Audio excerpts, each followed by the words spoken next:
Yes, I should perhaps just say, I mean, although I doubt whether there will be any need in the course of a hearing to refer to anything confidential, I should make it clear that there are reporting restrictions on this case as a consequence of orders made by the High Court and the Court of Appeal, and they apply not only to professional journalists but also to members of the public using social media channels. Yes, thank you. Thank you, my Lord. My Lord, we'll all try not to make any slips, but the reporting restrictions order means it's not critical if we do. My Lord, this appeal raises important questions about the development of the tort of misuse of private information to protect the reputations of individuals who are the subject of criminal investigations, and the relationship between this developing tort and the protection of reputation by what Mr. Justice Warby and Sikri described as the mature tort of defamation. Lord, the appeal also raises questions about the relationship between the developing tort of misuse of private information and the cause of action from which it emerged in the Naomi Campbell case at the beginning of the 2000s, namely breach of confidence. Ground one is primarily concerned with the question of reputation and the relationship of this tort to defamation. My Lords, prior to Richard against the BBC and the present case, the most often cited formulation of the test for a reasonable expectation of privacy was from the judgment of Sir Anthony Clark, Master of the Rolls in Murray and Express newspapers at 35 to 36. That's at electronic page 1115, but I don't think we need turn it up. It's probably familiar to all of us and has been approved in this court in Re JR 38. But the aspect of it I wanted to bring into focus at the outset is that that formulation required the court to take account of all the circumstances of the case. In Richard and the BBC, 2019 Chancery 169 at pages 248, paragraphs 248 and 250 to 251, Mr. Justice Mann held that there was, in relation to a suspect in a police investigation, a general rule or a prima facie position or a starting point of a reasonable expectation of privacy. And I'm so sorry, the page number. Pages 1468 to 9. Thank you. The rationale for that general rule or prima facie position or starting point was said to be stigma or taint. In other words, the impact on reputation of such information. And Mr. Justice Mann confirmed that that was the rationale at paragraph 316, which is electronic page 1483. Mr. Justice Mann in Richard also pointed to the failure of the public, what he called the failure of the public, to understand and apply the presumption of innocence as a reason for a general rule. And he said that at paragraphs 248 and 316. My Lords, that's the background to the ruling at first instance in the present case by Mr. Justice Nicklin and on appeal by the Court of Appeal, that there is such a general rule.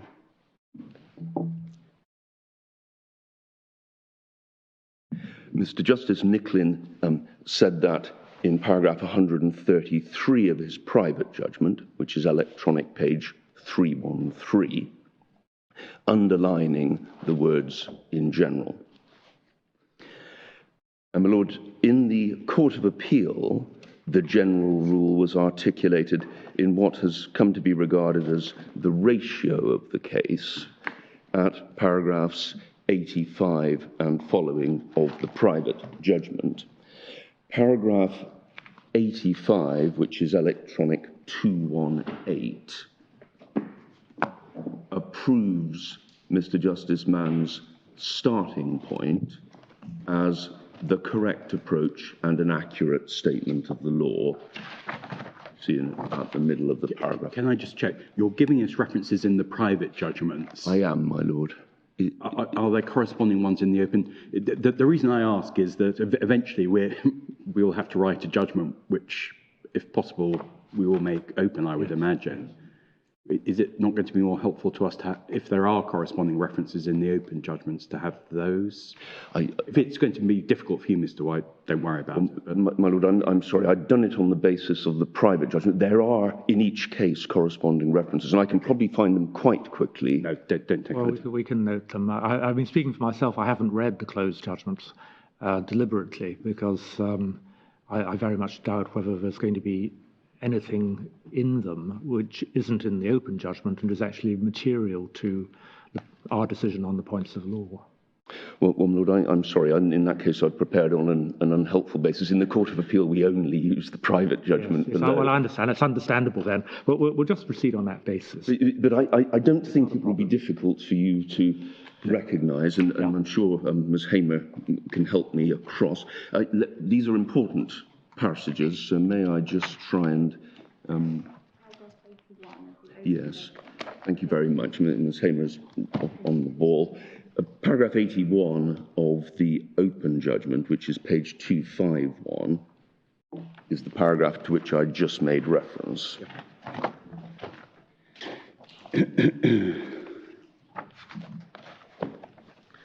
Certainly, if we're going to be reading any passages from judgments, it's probably safer to use the open one. The risk of anything being blurted out is obviously reduced. Lord, I've drawn attention to the holding in the middle of that paragraph. In my view, this was a correct approach and an accurate statement of the law. That's the starting point. And then at 82 of the public judgment,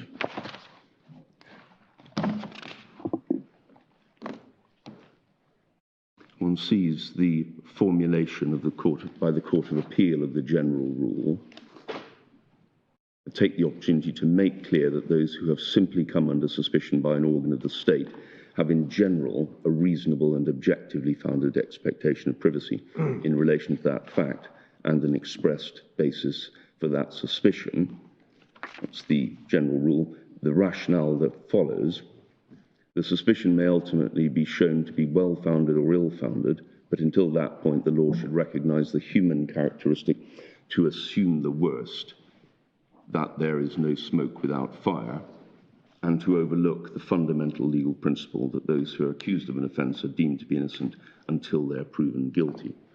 And then, my lord, he adds at 83, in the present case, the claimant's not even been arrested, the burden of that observation, as we understand it, being to suggest that the fact that he hasn't even been arrested reinforces the generally applicable reasonable expectation of privacy. He then goes on at 84 to say that the reasonable expectation of privacy is not in general dependent on the type of crime being investigated or the public characteristics of the suspect, for example, engagement in politics or business, thereby putting aside two matters, putting aside in favour of a general rule, two circumstances one might expect to be potentially important in an all of the circumstances of the case approach. And Lord, still in the judgment, you'll have seen how, when I've now got to try and find the equivalent of paragraph 64 of the private judgment. Yes, you'll have seen how in paragraph 60 of the public judgment, page 246, there's a lengthy citation from the dissenting judgment of Lord Kerr and Wilson in Cuja, including the reference to the ease with which arrest may generally be associated with guilt. And at 61, having cited that lengthy passage, Lord Justice Simon says the references in it to irremediable damage to reputation and the most dreadful unhappiness and distress give support for a general expectation of privacy in relation to those who've been arrested. My Lord, we submit that the Court of Appeal fell into error by holding there was such a general rule and applying it in the present case. Our first main submission in support of that is that the decision of the Court of Appeal and its reasoning involves an incorrect approach to the public understanding of the presumption of innocence. That is, as one sees, central to the rationale for the general rule, encapsulated in what I think might be a maxim, no smoke without fire. My Lord, in our submission, that approach is inconsistent with two recent considerations in this court of the public understanding of the presumption of innocence. We saw how Lord Justice Simon attached importance to the dissenting judgment of Lords Kerr and Wilson in Cuja. In that judgment, at paragraphs 49 and again at 58, Lords Kerr and Wilson referred to the ease with which arrest may generally be associated with guilt.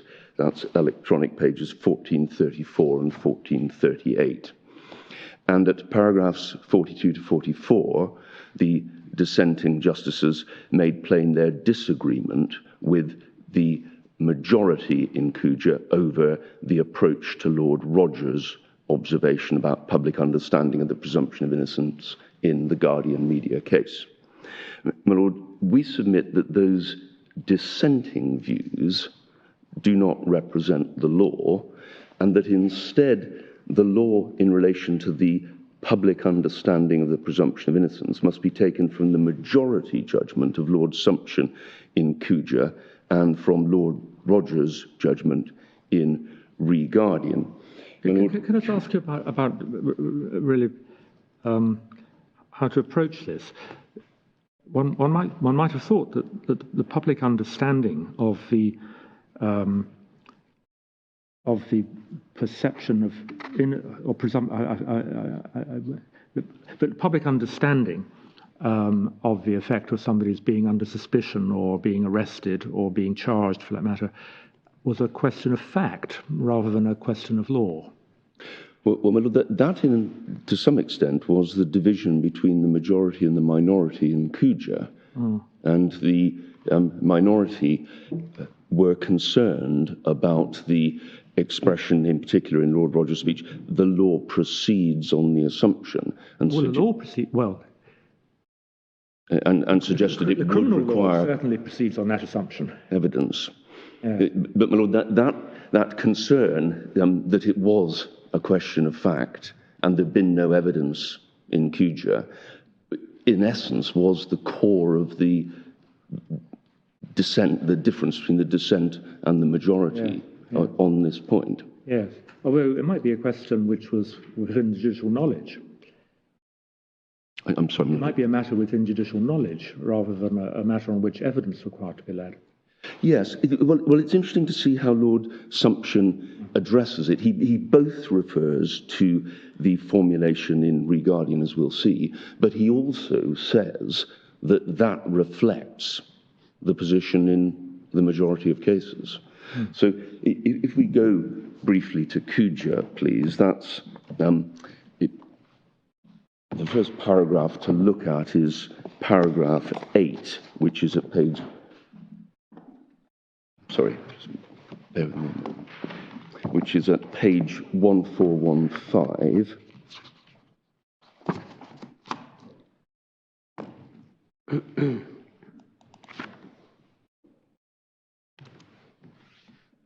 Lord Sumption begins with the reference to what Lord Roger said in Guardian News and Media about the publication of the names of defendants in advance of criminal trials.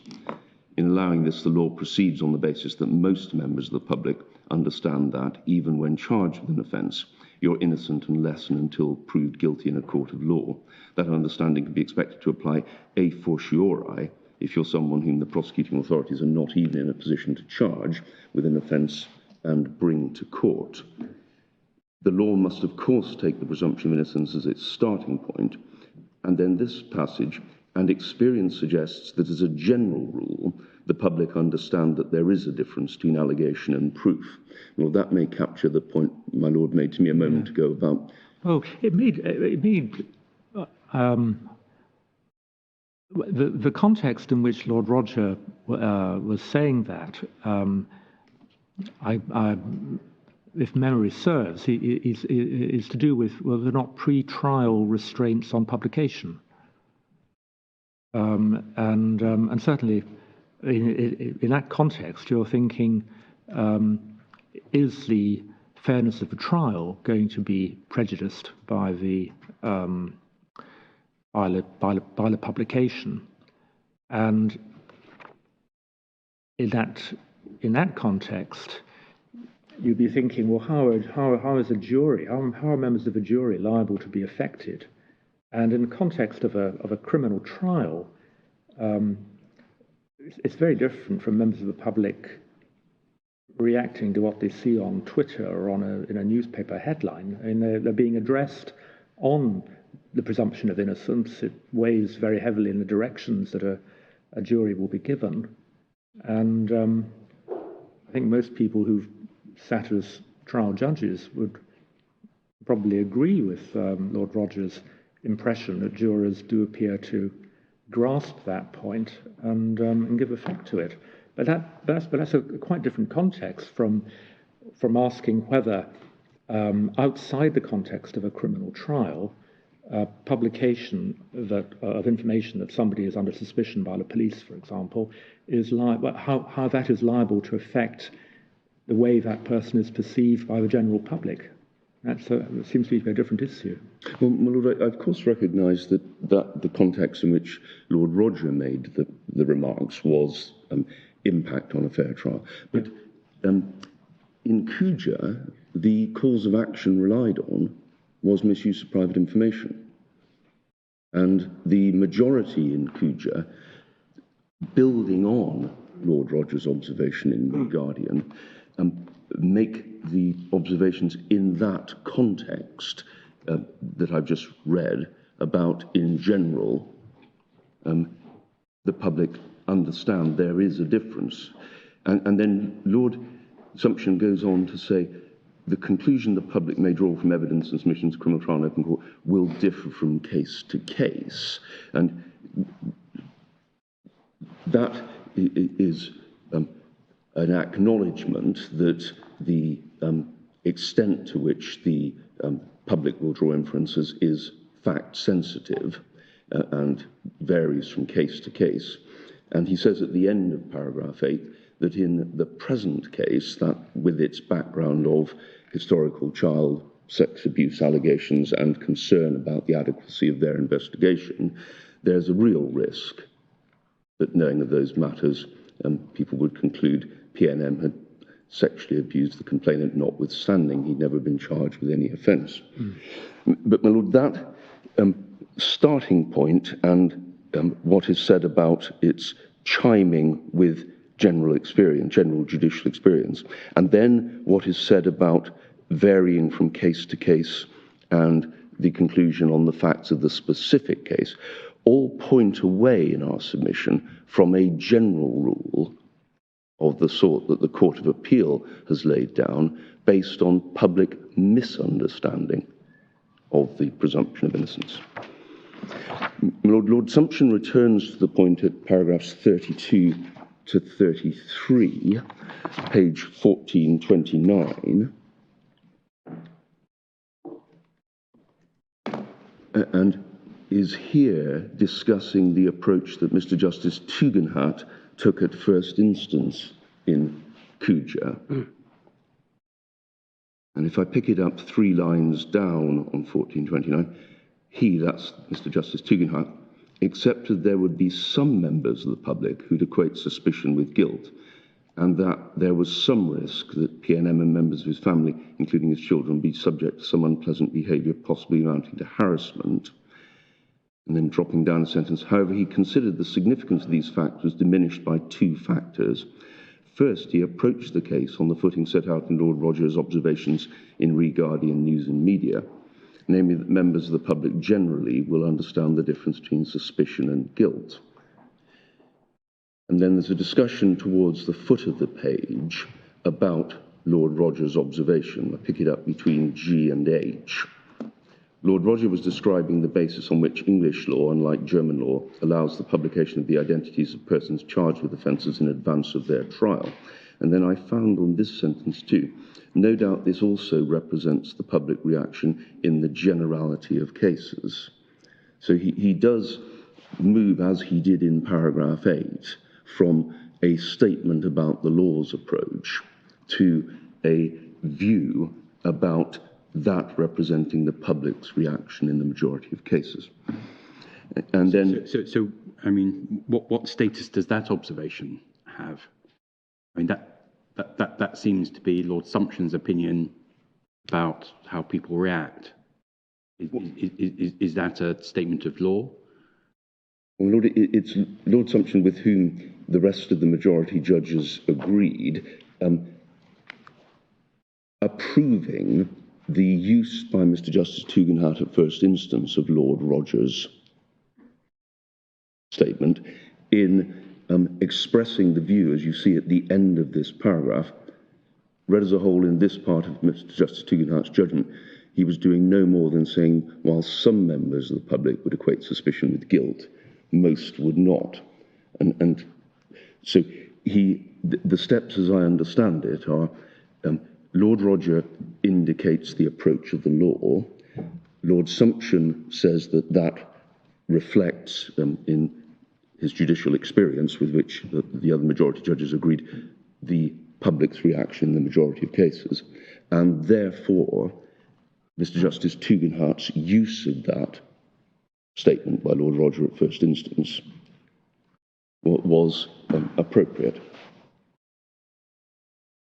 I mean, Lord, the point I'm making is that against that background, for the Court of Appeal to lay down a general rule based on public misunderstanding of the presumption of innocence is not a safe foundation for the development of the law in this area, because this case, building on Guardian Media, has indicated the contrary about the public understanding of that presumption.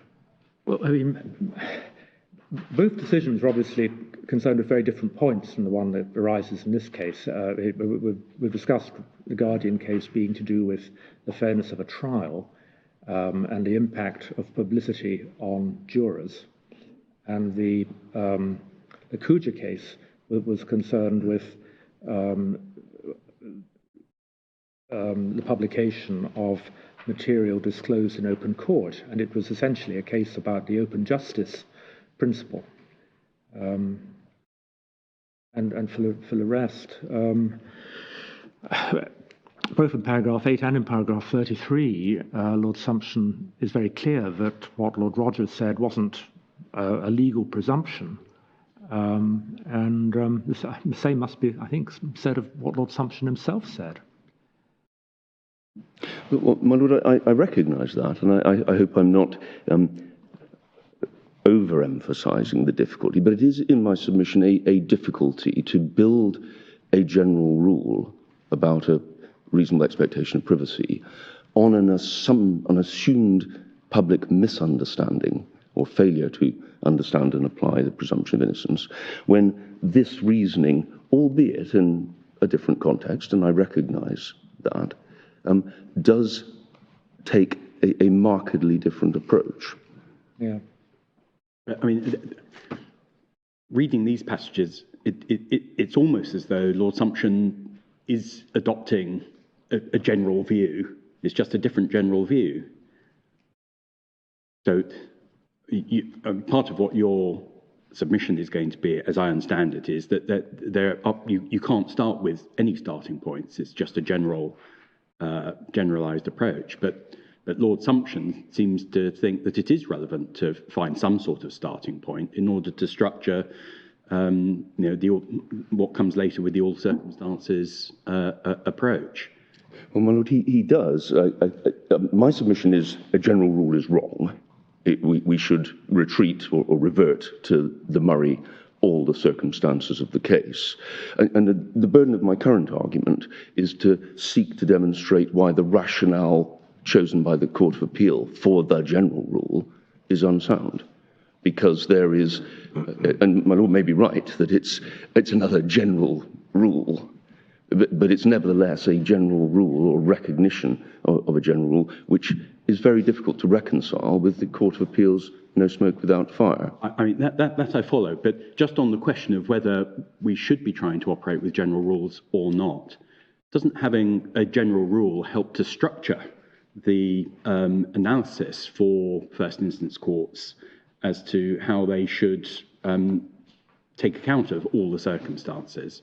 If you have a starting point, but then you can aim off if some circumstances push you away from that starting point, isn't that a way of getting a sensible structure for everyone who's seeking to apply the law, people advising their clients, courts applying the rule, so that they have some idea of what the likely outcome is going to be, rather than just everything going into a big pot and almost being random as to where the outcome should come out?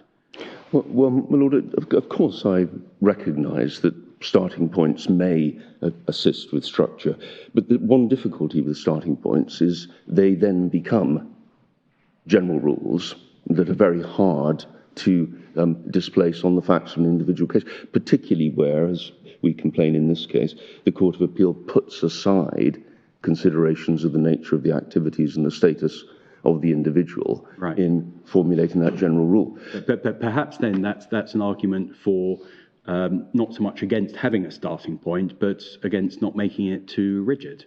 Well, in my submission, insofar as the starting point or general rule is based on no smoke without fire, it's an inappropriate one. And if the presumption of innocence is to factor into a general rule or starting point, it should do so in the way indicated by Lord Sumption in Cuja, not in the way done by Lord Justice Simon.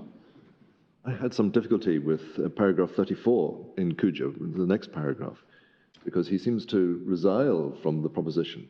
He says that he would have been less sanguine about the reaction of the public than the trial judge was. And then he seems to base his decision in 34.1 on the proposition that even if there might have been some expectation of privacy, it was now too late. So the rationale, the reasoning behind the judgment was based upon that proposition. Everything had been disclosed in public. Well, my lord, he certainly does begin 34 by saying he might have been less sanguine, but that is an echo, as we read it, of what he says at paragraph 8 about a real risk in the facts of the particular case. It doesn't detract from what he has said about the understanding of Lord Rogers' observation at either paragraph 8 or paragraph 33 in our submission. I would emphasise that Lord Roger was speaking about impact on jurors. He wasn't an unworldly man. I'm struck by the reflection that if it were to emerge, for example, that a newsreader on the BBC or one of the judges on Strictly Come Dancing was under suspicion, under investigation for a serious criminal offence, that person would immediately disappear from our screens. And why is that? Why do public bodies like broadcasting companies drop people as soon as it's known that they're under suspicion of committing a serious offence? It's because they're anticipating how their audience would react if they were to carry on as if nothing had happened. Well, that does happen sometimes, and well, there may be room for debate about what Lord Sumption says in CUJA about the general approach to the public, but I'm entitled to fasten on what he says and submit that it calls into question the rationale for Lord Justice Simon's general rule.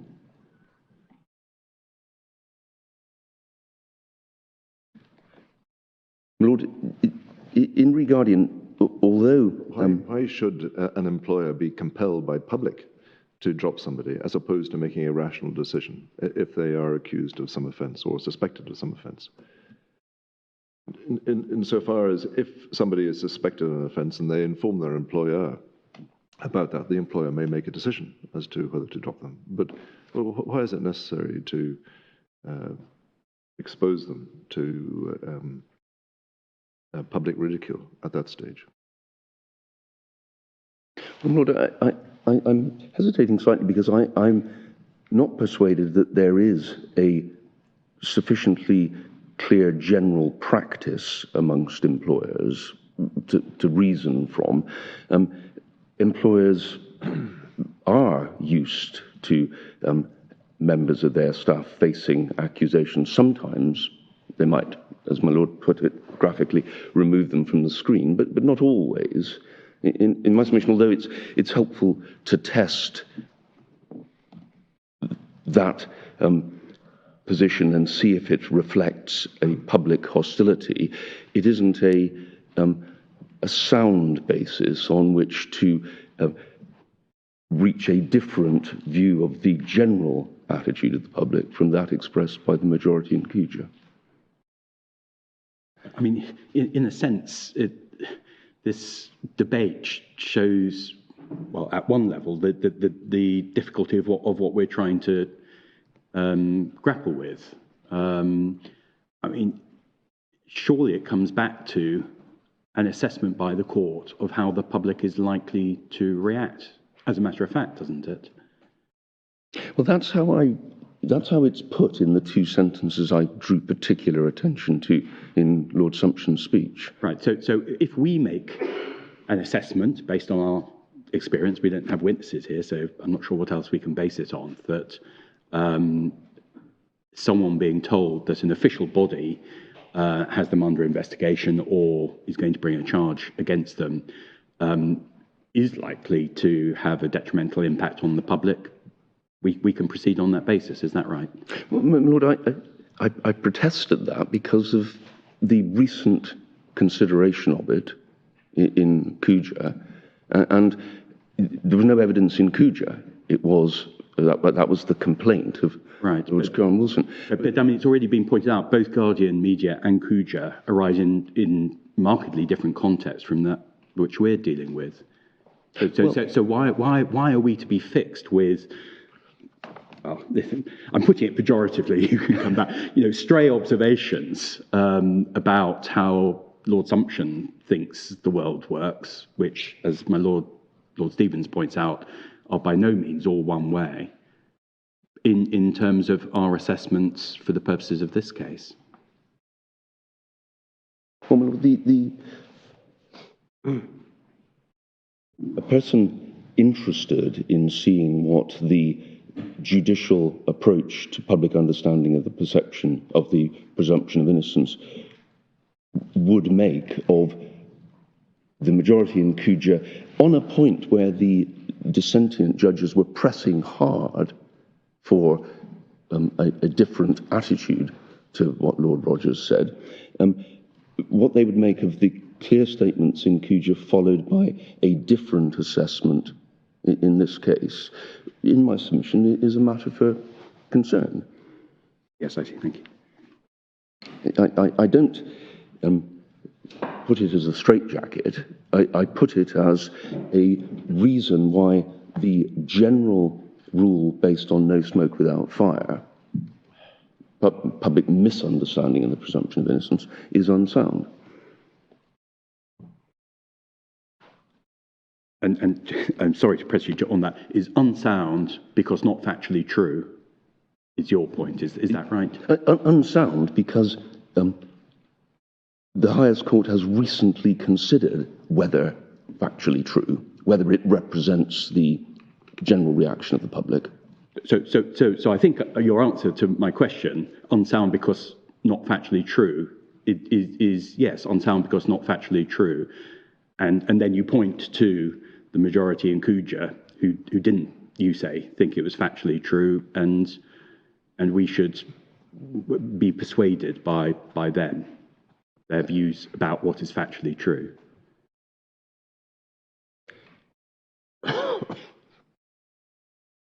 My Lord, yes, but it's a principle of law which was discussed and explained in Cuja. It starts as Lord Roger in Guardian says it raises a principle of concern. Can I take you to the passages in Guardian? Just to explain, the reason that I'm pressing you on this is it seems to me, at any rate, that it is quite important that we do understand whether you're putting this forward as a proposition of law, in which case, obviously, we would be bound by it, subject to the practice statement and so on, or whether you're saying it's a proposition of fact, the public generally, in fact, would not react adversely just knowing that someone is under investigation. And in support of your submission that that is the factual case, you're pointing to some other very eminent judges who you say didn't think that the public would react in that way. I mean, I'm sure you understand, Mr. White, the difference between the two. One's a proposition of law. One is a set of factual assumptions or assessments made by very eminent judges and entitled to respect. But at the end of the day, then just factual assessments, not propositions of law. And that really, I'm just pressing you to be clear. Are you saying when we're looking at Cuja, we're looking at propositions of law or assessments of fact to which we should accord respect? May I give a two-stage answer? My primary answer is that the statements about the application of what is clearly a principle of law are part of the approach of the law to that principle, and its application is a matter of law. As a fallback, I will make the alternative submission that it is a statement about the factual situation on which I rely on the recent assessment of the majority of this court in support of my position. I should say I'm not suggesting there would be anything wrong with an employer behaving in the way I suggested. I mean, if there is a serious matter hanging over somebody's head, then it might well be appropriate for an employer to take the view that until the matter had been sorted out, the person shouldn't be doing their normal work. Well, my Lord, sometimes, in my experience, employers give people in that situation time off to prepare, exactly, rather than because they're concerned about the stigma in the intervening period.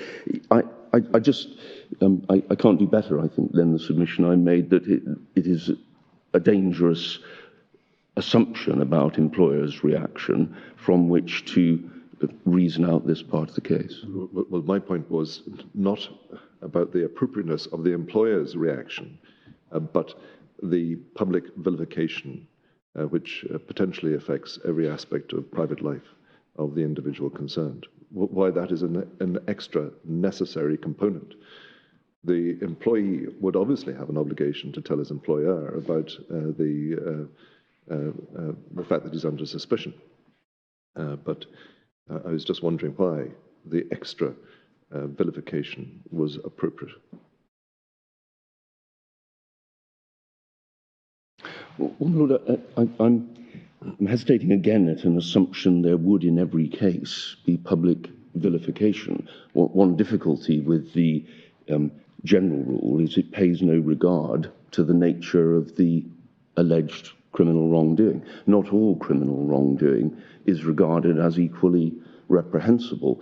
We live in an age when some people charged with offences in relation to protests, for example, don't meet with public vilification, but public admiration.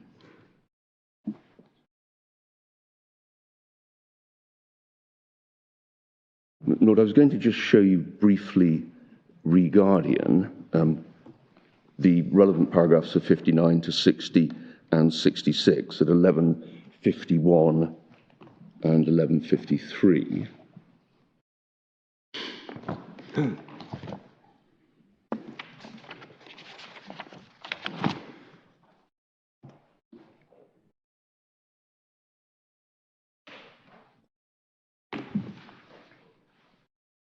Paragraph. 1151. Yes. Paragraphs 59 to 60. Thank you. This is Lord Roger speaking for the seven-judge court. If we pick it up in the second half of paragraph 59, that's M's, fear is that however accurate the reporting, members of the public would simply proceed on the basis he is, emphasised, a terrorist. So the ban on publication, he says, should remain in place to prevent this. So this is public understanding of guilt based upon the accusations made against him. He says that argument raises an important point of principle, really amounts to saying the press must be prevented from printing what's true as a matter of fact, for fear that some of those reading the reports may misinterpret them and act inappropriately. Doubtless some may indeed draw the unjustified inference that M fears, but the public are by now very familiar with the argument that various measures, including control orders, have been taken against people who are merely suspected of involvement in terrorism, precisely because the authorities cannot prove they're actually involved. Politicians and the press have frequently debated the merits of that approach, the debates presupposing that members of the public, including members of the Muslim community, are more than capable of drawing the distinction between mere suspicion and sufficient evidence to prove guilt. Any other assumption would make public discussion of these and similar matters impossible. We therefore see no reason to assume that most members of the local Muslim community be unable to draw the necessary distinction and to respond appropriately to any revelation. Now, my Lord, that, although I recognise that the context is different, that does have strands of the rule and its application and the public understanding of it. But, I mean, it might be said that that paragraph is drawing in a number of values. I mean, the importance of free speech and the ability of the press to discuss matters. Yeah. And one can see that the more you say, well, that's important in a particular context, the more one might be prepared to live with a certain measure of public misunderstanding, which Lord Roger accepts there will be, in the interests of securing that other very important public good. And why shouldn't one fashion a rule focusing on a context like that, taking account of other important values that come into play?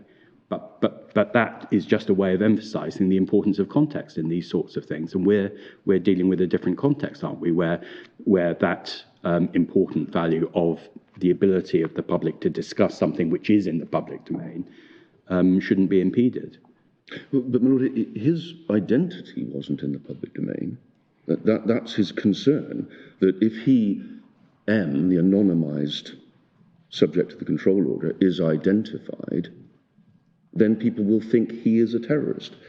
And what, as I understand Lord Roger to be saying, is it's the same distinction made in Cujo between most and some.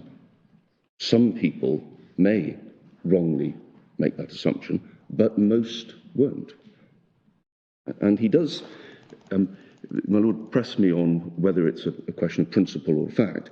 He does preface paragraph 60 by saying the argument raises an important point of principle, and what he says about most and some is part of his articulation not only of a rule of law, the presumption of innocence, but its application, its understanding.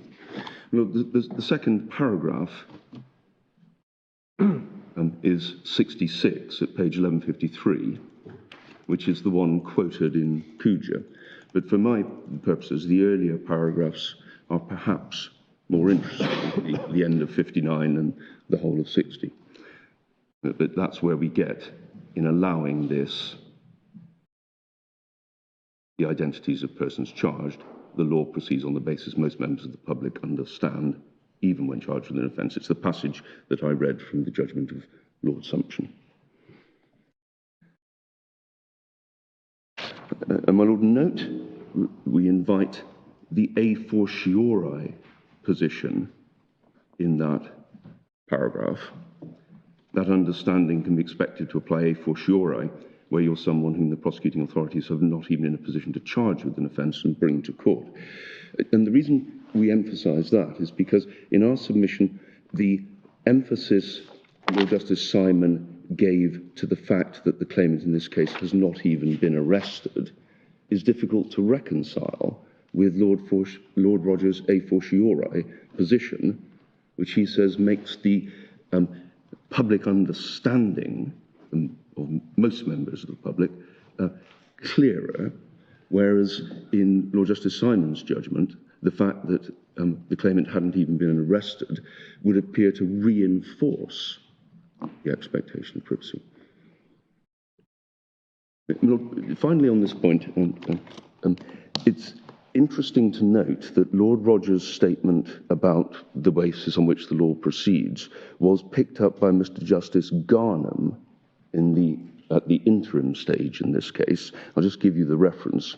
But in paragraph 56 of his private judgment, which is page 534, he said that statement by Lord Roger was important as a factor reducing the weight of the Article 8 right on which the claimant could rely.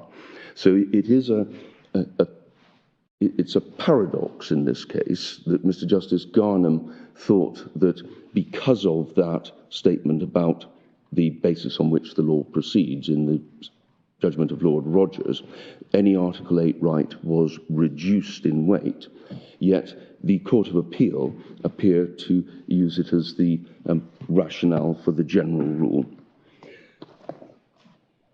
So my first submission is that the Court of Appeal's rationale is inconsistent with the two recent Supreme Court cases on which I found. My next submission is that the no smoke without fire general rule is also inconsistent with the established position in the law of defamation.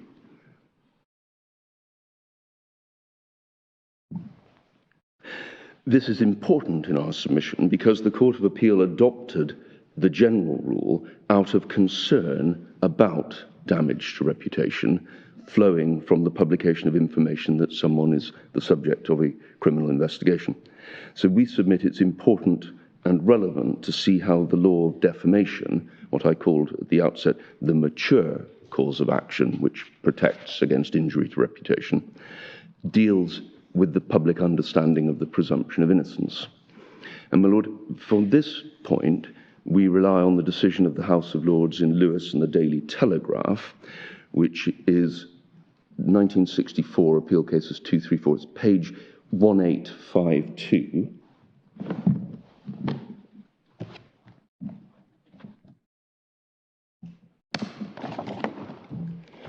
Lord, that was a libel case concerned with newspaper reports that the fraud squad were inquiring into the affairs of a company of which Mr. Lewis was chairman. The company and Mr. Lewis sued for libel on the basis that the articles meant they were guilty of fraud. The House of Lords, by a majority, held that the articles were incapable of bearing that meaning. And we rely on what Lord Reid, with whose speech Lord Jenkins agreed, says at page 259 to 60, that's page 1877.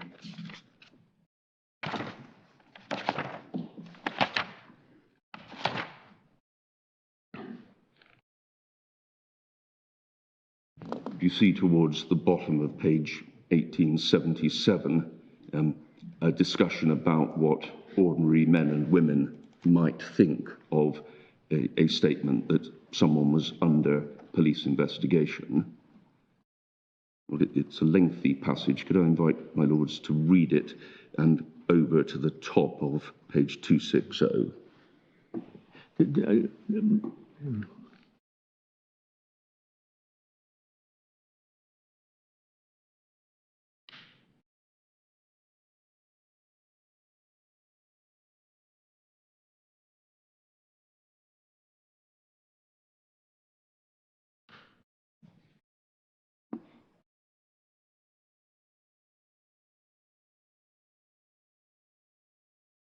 The part I particularly rely on is after positing that conversation between people of different levels of suspicion or naivety, Lord Reid says, what the ordinary man not avid for scandal would read into the words complained of must be a matter of impression. I can only say I don't think he would infer guilt of fraud merely because an inquiry is on foot.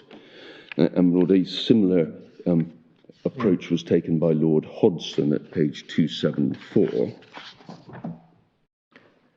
It would still be, on Lord Reid's approach, it's still a defamatory imputation, isn't it?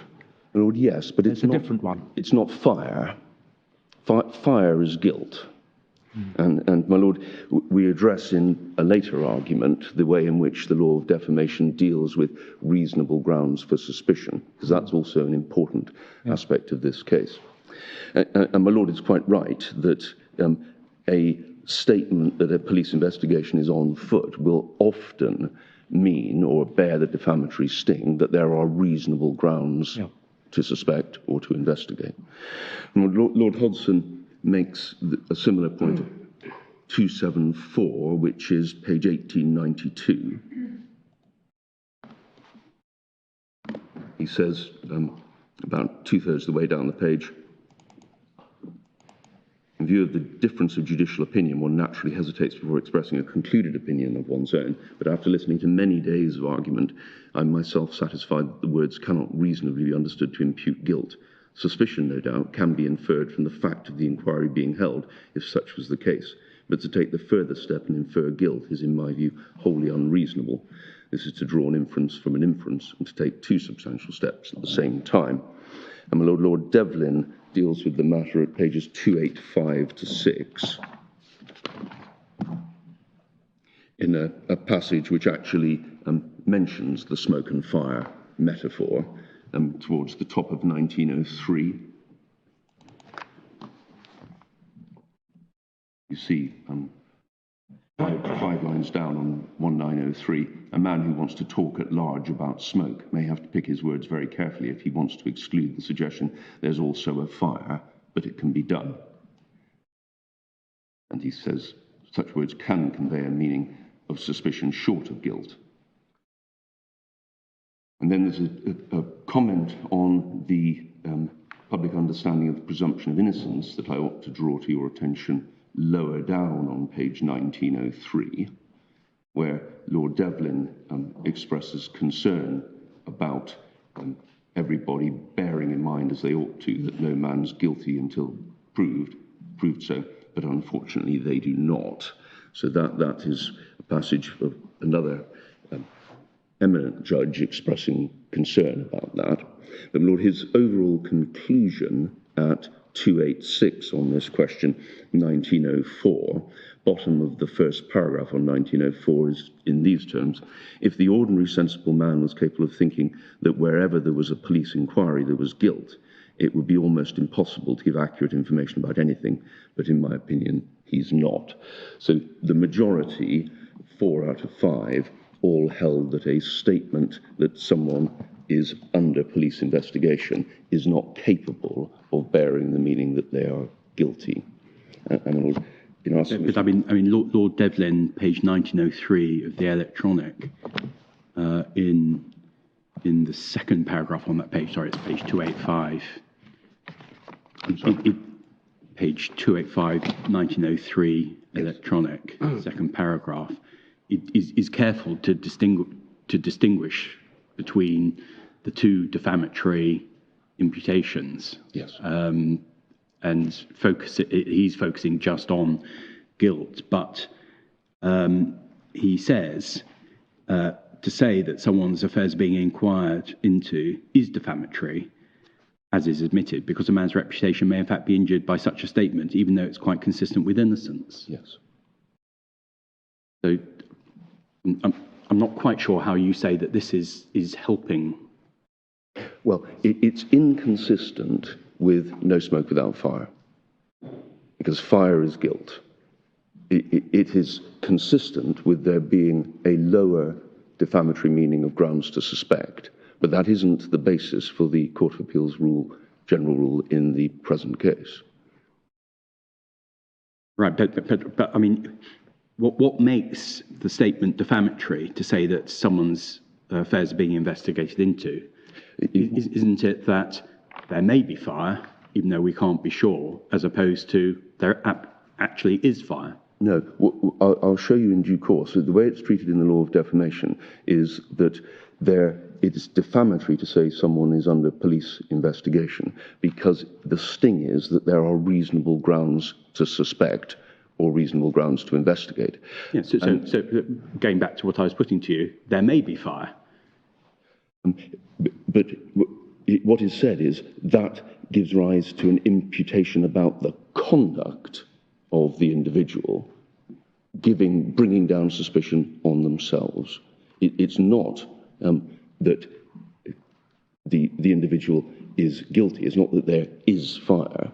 It's that the individual, by his or her conduct, has brought down suspicion on themselves. And the law of defamation deals with that level of defamatory meaning in a very specific way, and it's the subject of another complaint we make about the Court of Appeal's approach.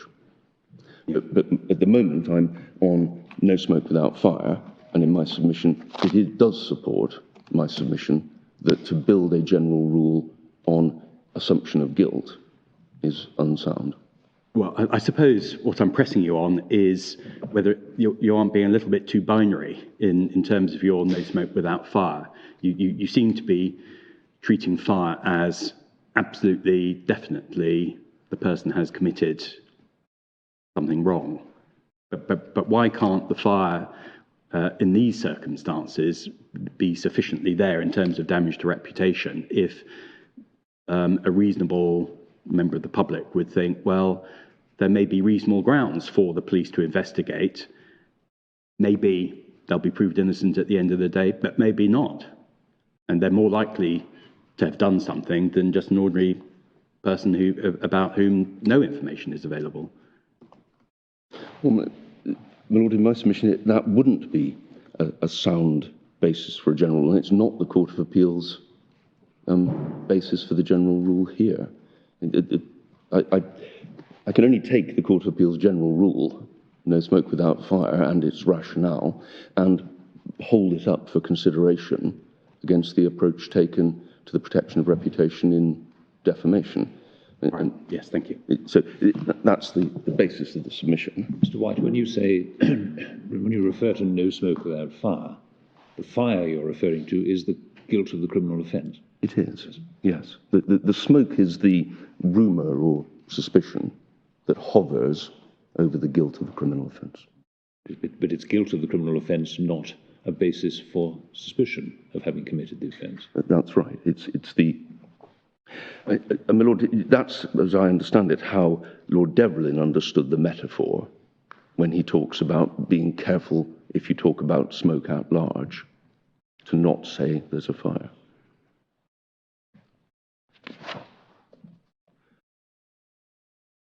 Well, may I touch on 2 points made by the respondent about our reliance on authority from defamation and the Lewis case in particular.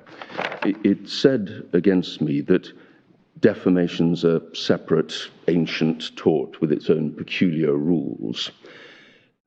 But since the rationale for the Court of Appeal's general rule is protection of reputation, in our submission it is important for consistency in the law to see how that mature tort treats the publication of information that a person is the subject of a police investigation. And that's, in our submission, an appropriate point on which for us to found.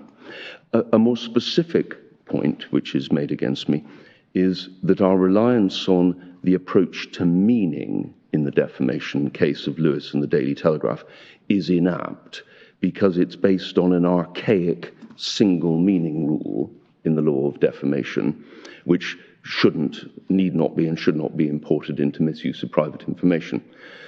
But we submit that what Lewis is really about is, what it's really concerned with, is the concept of the reasonable reader. And there should be no room in misuse of private information we submit, to develop the law on the basis of an assumed or hypothetical unreasonable reader, one who thinks the worst and assumes no smoke without fire. But, my Lord, in addition to that response to the point about the single meaning rule, we point to a first instance decision. This isn't in my case, because this is a point which only emerged in the respondent's case, but we point to a first instance decision of Mr. Justice Tugendhat in a case called Trimmingham and Associated Newspapers, which is at page... If I may, just before we leave it, Lord Devlin's really extremely interesting. Page... I'm sorry, what?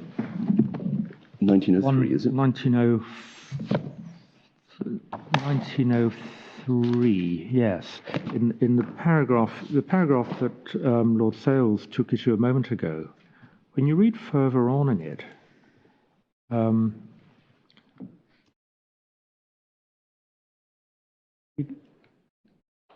he gives some rather striking examples, and the statement that somebody is under suspicion, he says, he says what is said is simply that the plaintiff's affairs are being inquired into. If you read on a few lines, it can be defamatory without it being necessary to suggest that the words contained a hidden allegation that there were good grounds for inquiry. And he gives the example of rape. And he goes on, so a statement that a man has been acquitted of a crime, which in fact he was never charged with, might lower his reputation. Logic is not the test. That's a very interesting remark. It's really just a question of fact whether there is a damaged reputation, rather than it being a matter of whether logically there is an imputation of some form of misconduct.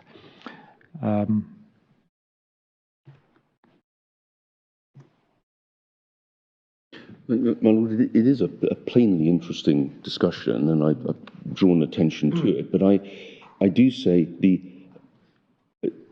outcome of the discussion on smoke and fire at 286, bottom of the first paragraph, 1904, bottom of the first paragraph, is grist to my submission. Mm-hmm.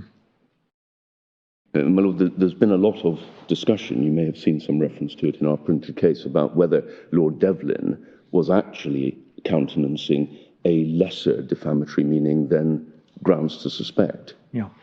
Simply being under investigation without the implication of grounds to suspect. That isn't generally thought to be the case, but it is an influential and important discussion which gives rise to the so-called chase levels of meaning in the law of defamation, fire being guilt, then reasonable grounds to suspect, and reasonable grounds to investigate. Yep. Yes, thank you. What I'd started to say, I'm sorry if I'm taking this too quickly, but I'm conscious that there's quite a lot from... Yes, if you want to take us to Mr. Justice Tugendhat. I wanted to just show you what, as far as I'm aware, is, I think, the only case in the developing tort of misuse of private information where the question of the approach to meaning has been raised. Trimmingham begins at 2720.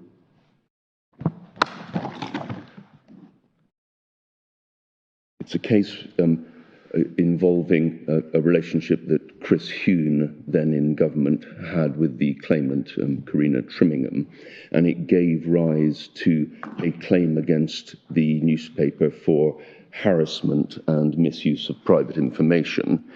And there was a question discussed in the judgment about the approach to meaning, which should be taken not in a defamation case, but in the case of those two torts which protect Article 8 rights. And at page 2740, paragraphs 57 to 8, do you see under the heading meaning, there was some discussion about the public, the meaning the public would attach to the term bisexual and whether it was pejorative. And you'll see from halfway through 57 that it was in fact common ground in that case that the court should put itself in the position of a reasonable person. So in my submission, that ought to be the assumption of the development of the law in this area. And then in defamation, the approach of the court to meaning is discussed in paragraph 58. He says there's an analogy, and then cites James, which is one of the cases that set out the rules relating to the approach to meaning in defamation, beginning with one, the governing principle is reasonableness. So, my Lord, it's the only authority of which I'm aware where the rule about a reasonable reader has been applied in the context of harassment and misuse of private information. I should say this is the part of his judgment where he deals with harassment, but later on he says the law is the same in relation to misuse of private information. And in our submission, it is sound that the law should develop in this area on the basis of an assumed reasonable reader rather than an assumed unreasonable reader.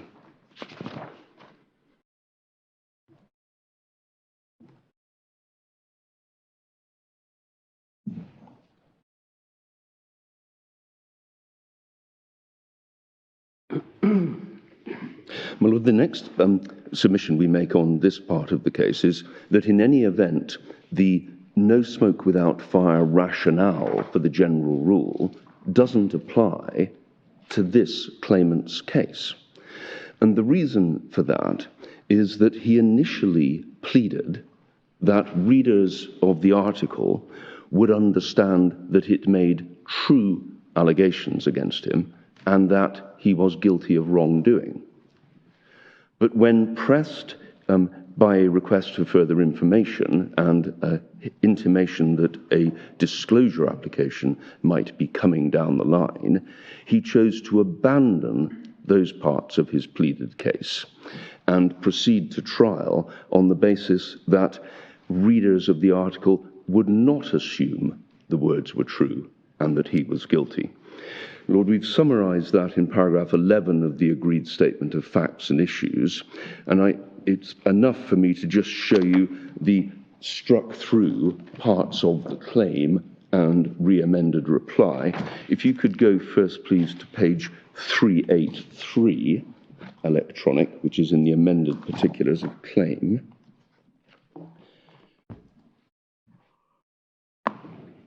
Do you see in 13.1 on page 385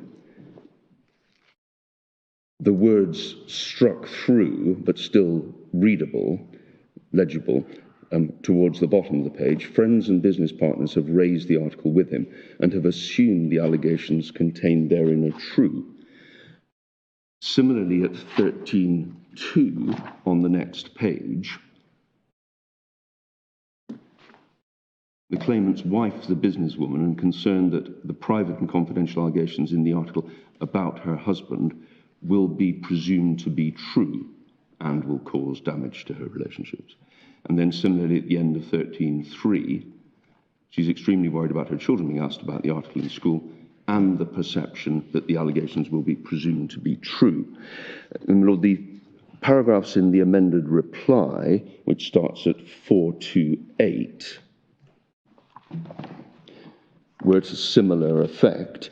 Paragraph 11 of the reply, page 432,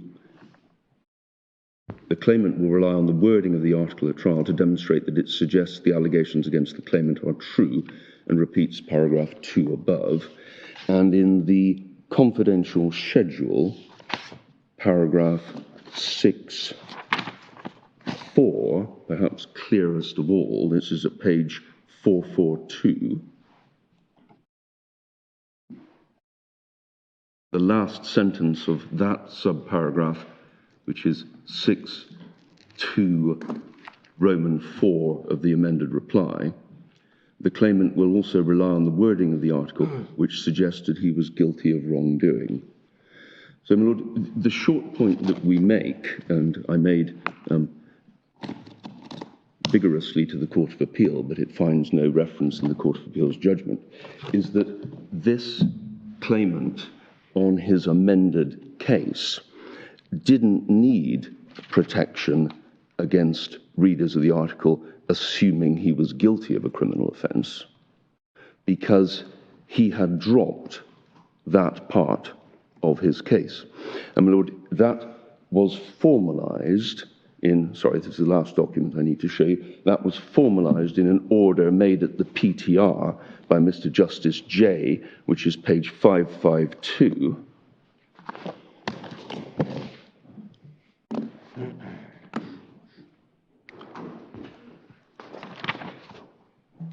There's a slight typographical error in the fourth recital on page 552. It should refer to paragraph 6 below, but the sense of it is clear from reading the order as a whole. 6 is where the passages in the pleading I've just shown you are listed as being deleted. But the last recital at page 553 shows the court recording that for the purpose of trial, the claimant doesn't contend the December article meant or alleged he was guilty of any of the criminal offences referred to in paragraph 5.2 of the confidential schedule, although those were the offences said to be described in the article. And for the avoidance of doubt, the claimant's not advancing a case on falsity. So in the particular circumstances of this case, in our submission, the claimant had disavowed what one might call the smoke without fire rationale or need for protection by abandoning those parts of his case. And in our submission, that is an important feature, as well as seeking to get the law right going forward. It's an important feature in relation to the outcome of this specific case. Well, may I then turn to my next main topic, which is the relationship between Article 8 and injury to reputation. Lord, it's sometimes, in fact, often said that a right to reputation falls within the protection of Article 8. But in our submission, that requires careful consideration. We submit it's clear that not all attacks on a person's reputation will fall within the scope of Article 8. And there are several reasons for this. The first in our submission is that if every statement that damaged reputation amounted to an interference with the Article 8 right to respect for privacy, there would be no need for reputation to be referred to separately in Article 10.2 of the Convention. Well, Article 10.2 is at page 4612, and although we're all very familiar with it, it may be worth just glancing at its terms. So what's the page number again, please? 4612, my lord.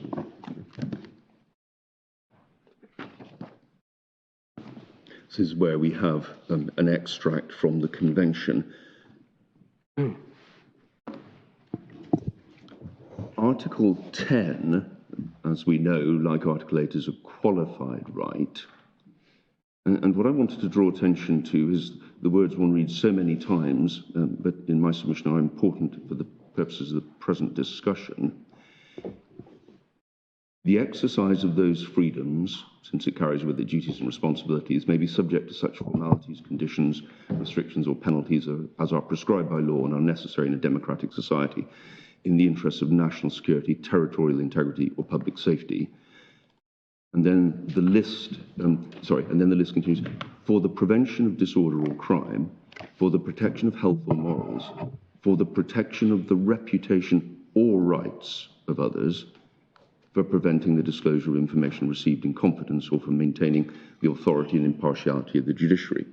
Well, the textual point that we make is that if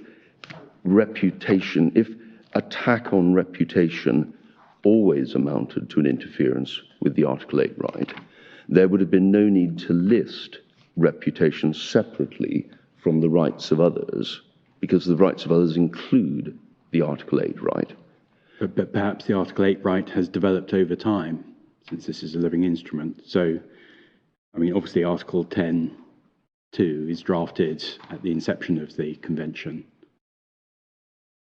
Well, what it anticipates is that there will be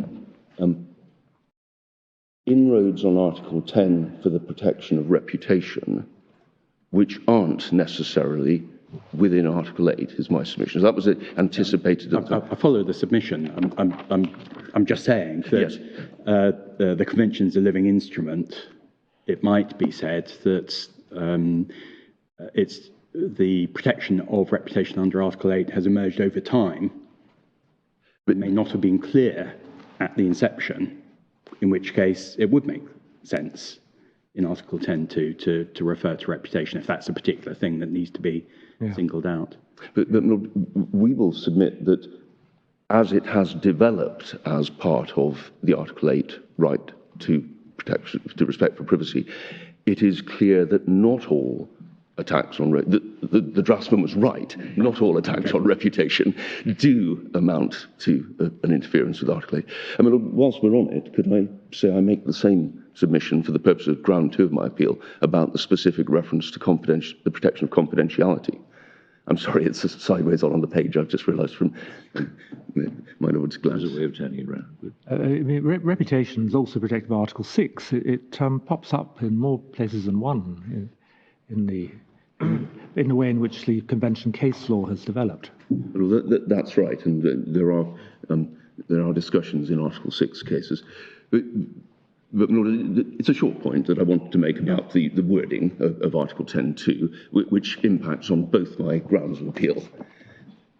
Now, the second reason we submit that not all attacks on reputation fall within the scope of Article 8 is that in the case law of the Strasbourg Court, it is repeatedly stated that Article 8 cannot be relied on in order to complain of a loss of reputation, which is the foreseeable consequence of one's own action, and the example given is criminal offending. And my Lord, that's a well-known statement in relation to Article 8, which we see in particular, and this is a well-known location for it, in paragraph 83 of Axel Springer, which is page 1697.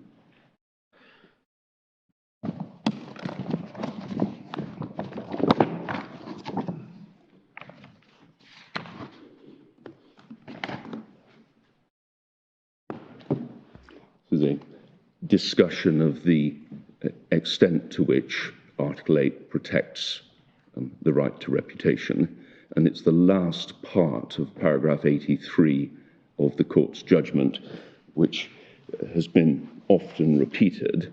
The court has held, moreover, that Article 8 cannot be relied on in order to complain of a loss of reputation, which is the foreseeable consequence of one's own actions, such as, for example, the commission of a criminal offence.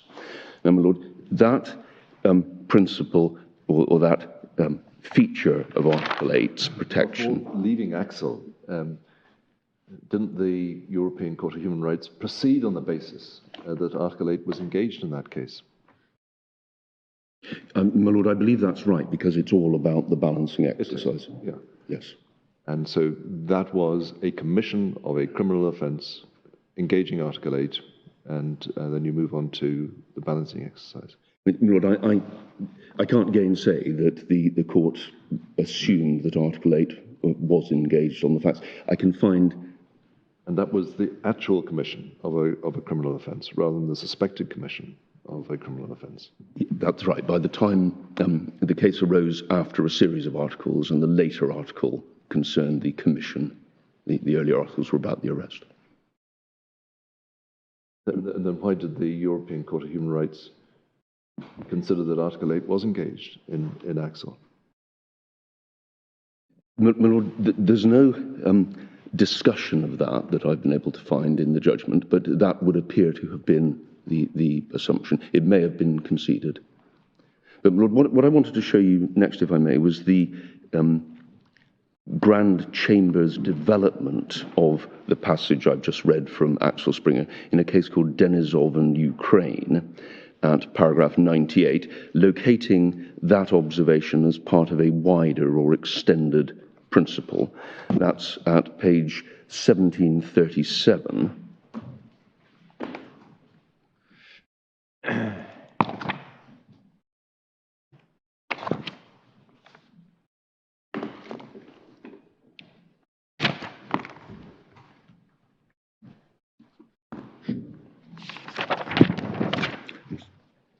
So, my Lord, I'm sorry, could you give me the page reference again? Yes, my Lord, it's 1737. 37, thank you.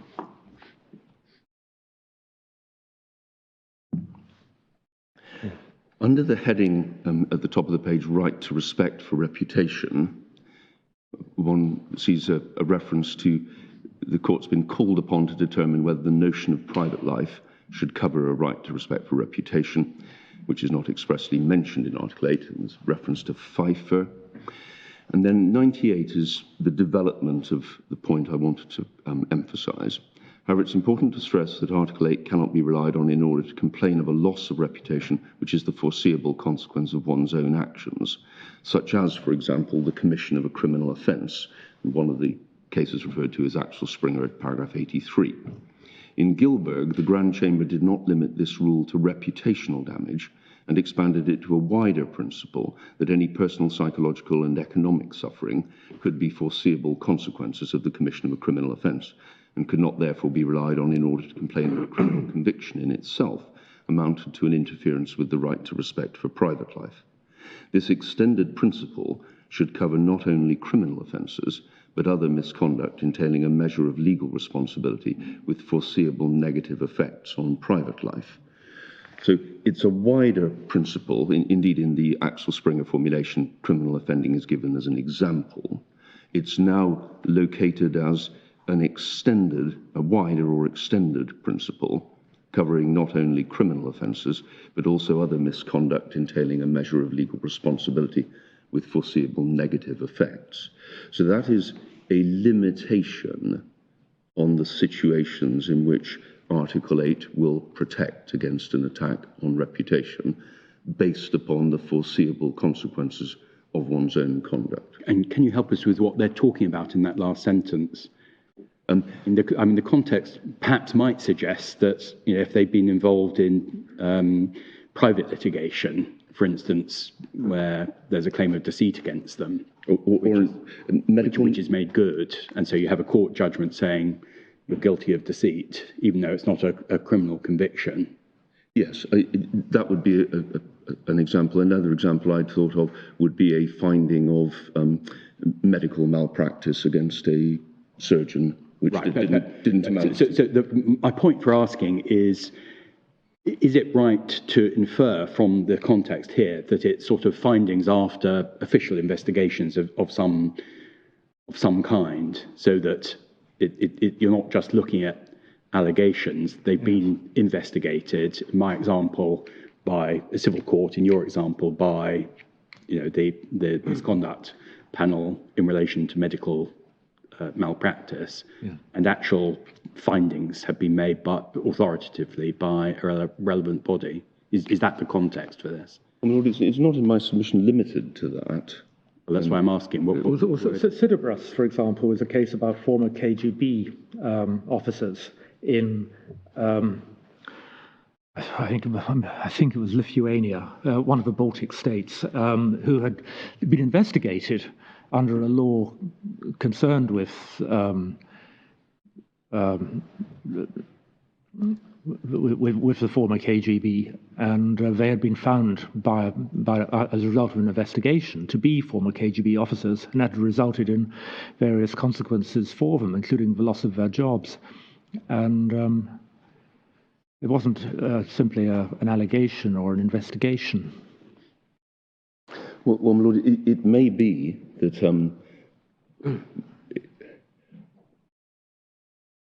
I don't know about Gilberg.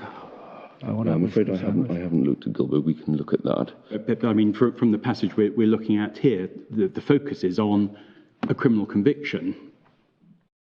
And that's at the end of the process. That's a pronouncement of guilt by a court. That's why I was asking whether the appropriate analogies, when you go further, are authoritative determinations by appropriate bodies.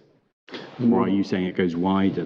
We submit it goes wider. It's not in terms limited to that, and impact on reputation of the foreseeable consequences of how one conducts oneself are not limited to official verdicts. It is... well, it's actual misconduct, isn't it? Yes. And in this case, you could publish, if you wish to, presumably, actual misconduct.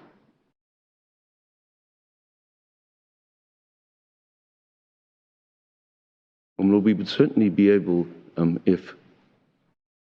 Yes, I'm concerned I'm not understanding the burden of... Well, bringing you back to that passage, I view it at present as being criminal offences that have been committed and have been found to be committed, and misconduct that has been found to have taken place, either by a civil court or by some other organisation. Well, Lord, I've made my submission. That may be its most common application, but there are consequences that result from offending, which... Yeah. Yes, Gilberg, I now have in front of me, and it's to do with a conviction of a person for misuse of public office. But my Lord, take the example of a photograph of someone committing an offence in public.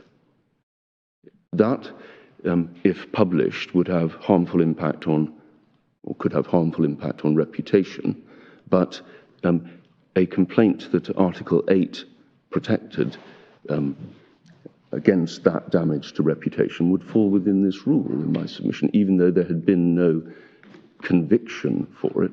If a photograph clearly showed that a person was committing an offence, and one would reasonably foresee, if one did that in public, that one might be caught on CCTV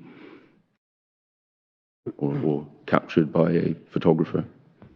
The focus in my submission is on the foreseeable consequences of one's own wrongdoing, not on necessarily the verdict of an official body in relation to that. But, my Lord, we submit that that extended principle may have potentially significant width, but the starting point of my argument is it suggests that not all attacks on reputation fall within the protection of Article 8. And my Lord, outside of that limiting principle... I'm so sorry. Just before we move away from this, I mean, I wonder whether the photo example it is such a good example for you, because, I mean, photographs always call for interpretation. You know, you can get the wrong impression from a photograph, even though it seems to show something clear. And, you know, you might have a photograph of someone hitting someone, but you don't know all the circumstances from the photograph. It might be in self-defense or what have you. I'm not sure that it is clear that if you've got a photograph of someone doing something in public, that there is no question of Article 8 being your Article 8 rights being interfered with if you simply publish it. Well, Lord, I can see you can test my example by positing a category of photograph where it wasn't clear that an offence was being committed, but there must also be a category of photograph where it would be clear.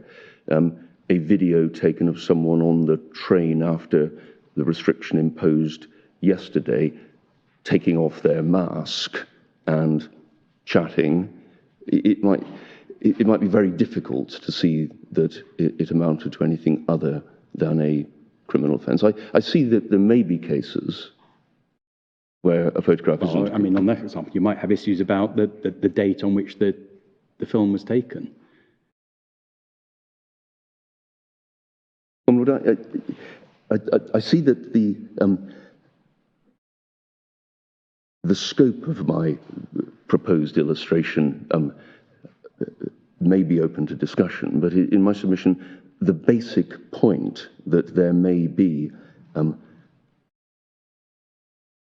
apparently incontrovertible evidence of the commission of an offence without criminal conviction is, I submit, right. The judge at first instance gave an example of an armed siege televised. That, in my submission, wouldn't be one where the footage would need to be interpreted. It would fall within the principle I've identified. Yes, thank you.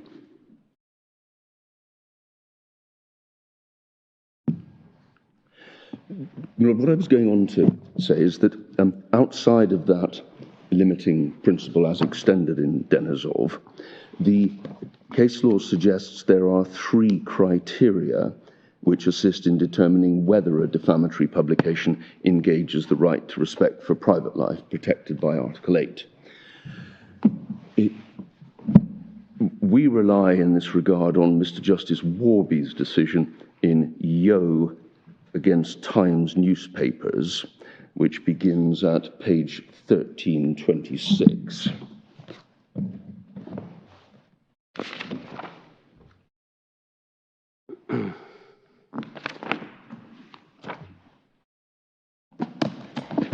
That was a case, a libel case arising out of a newspaper article alleging that a politician had offered to provide lobbying in return for payment. And Mr. Justice Warby considered at paragraph 140 and following, page 1375, whether Article 8 was engaged by the defamatory publication.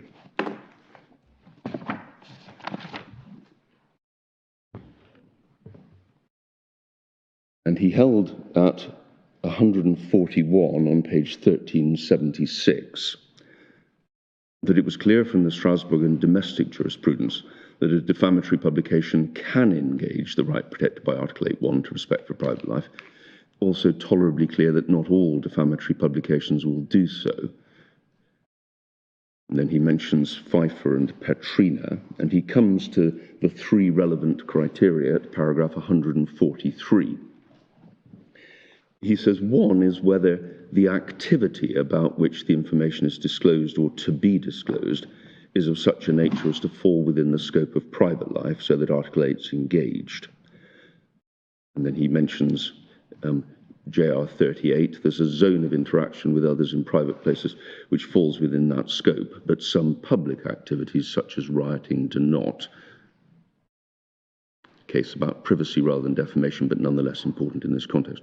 A second criterion is the status of the individual concerned. Article 8 affords politicians carrying out their public or official functions limited protection against media coverage. And as you know from our case, and I'll come to it shortly, we submit that the Strasbourg court has recognized a similar level of limited protection in the case of those involved in the management of public companies. And his third criterion is whether the publication undermines personal integrity as distinct from merely harming reputation.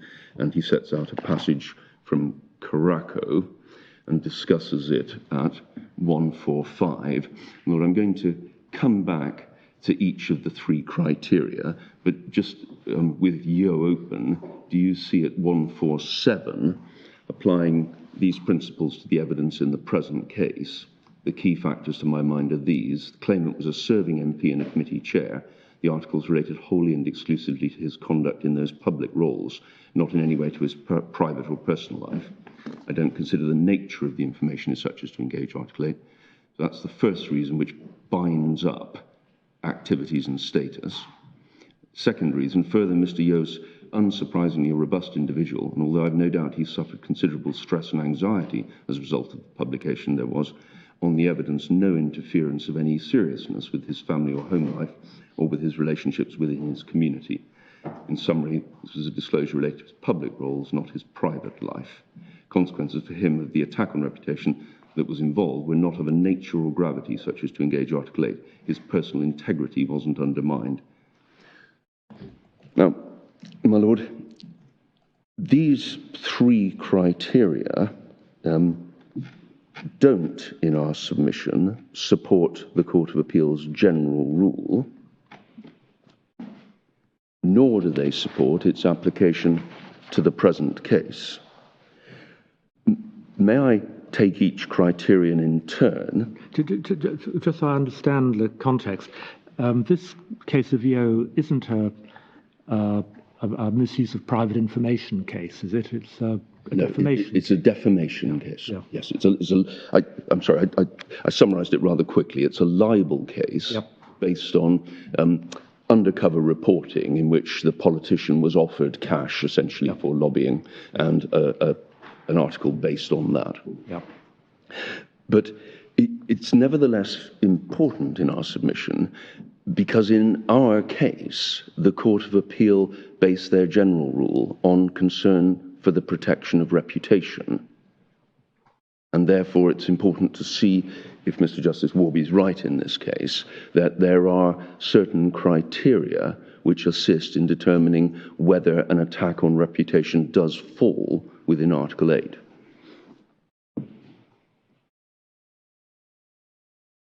My Lord, the first criterion he identifies is whether the activity was of such a nature as to fall within the scope of the claimant's private life. The Court of Appeal at paragraph 88 in our case effectively exclude the nature of the activities from consideration of whether the general rule applies, as I commented at the outset. And we submit that that's an error. We identify, and I'm not suggesting this is a comprehensive taxonomy, but we identify three lines of authority that we submit are relevant to this first criterion, the criterion of the nature of the activity. The first line of authority consists of cases where there is a criminal investigation of some kind, but the nature of the activities mean that Article 8 is not engaged.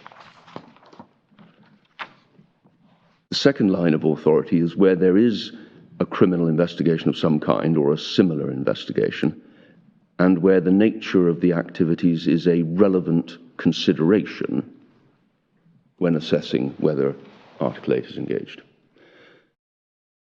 And my Lord, the third line of authority is cases where there is no criminal investigation, but the protection of Article 8 doesn't extend to information about, for example, political or business activities. Sorry, the third one again? The third one is where there is no criminal investigation, but the protection of Article 8 doesn't extend to information about, for example, political or business activities.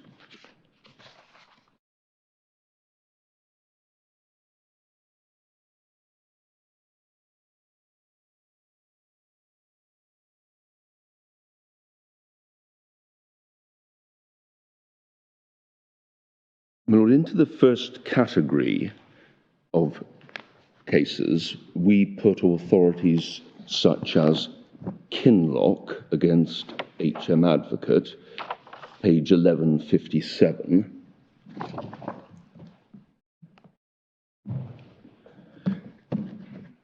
Kinlock is the case where a man was photographed,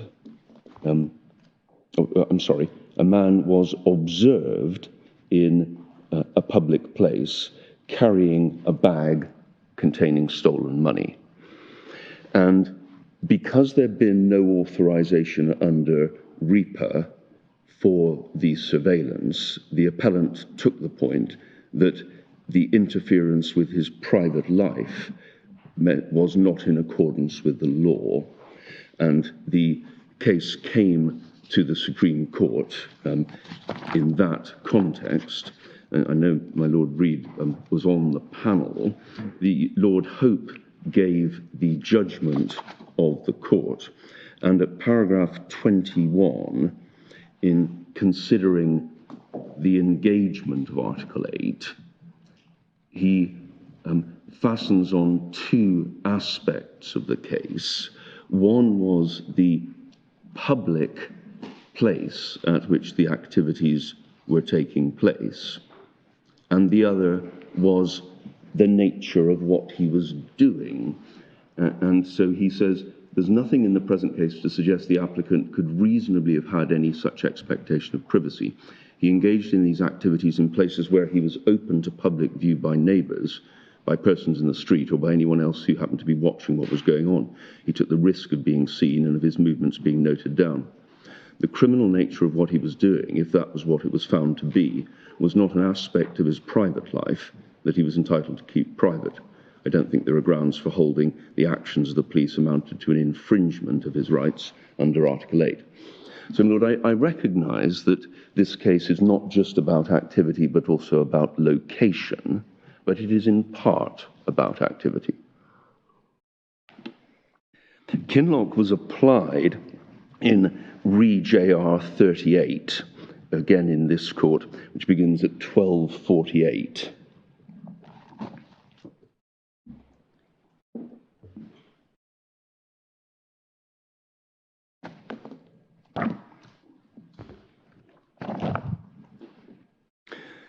My Lord, this was a case in which the court divided over whether there was any interference with Article 8, but was unanimous on the question of whether, if there was such an interference, it was justified.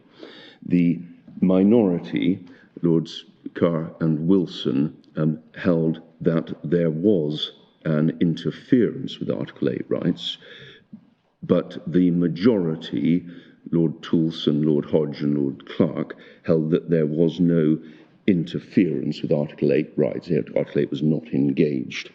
What had happened in that case was that a minor had been photographed by the police taking part in public disorder, and the photographs had been provided to the media to assist in identification and deterrence.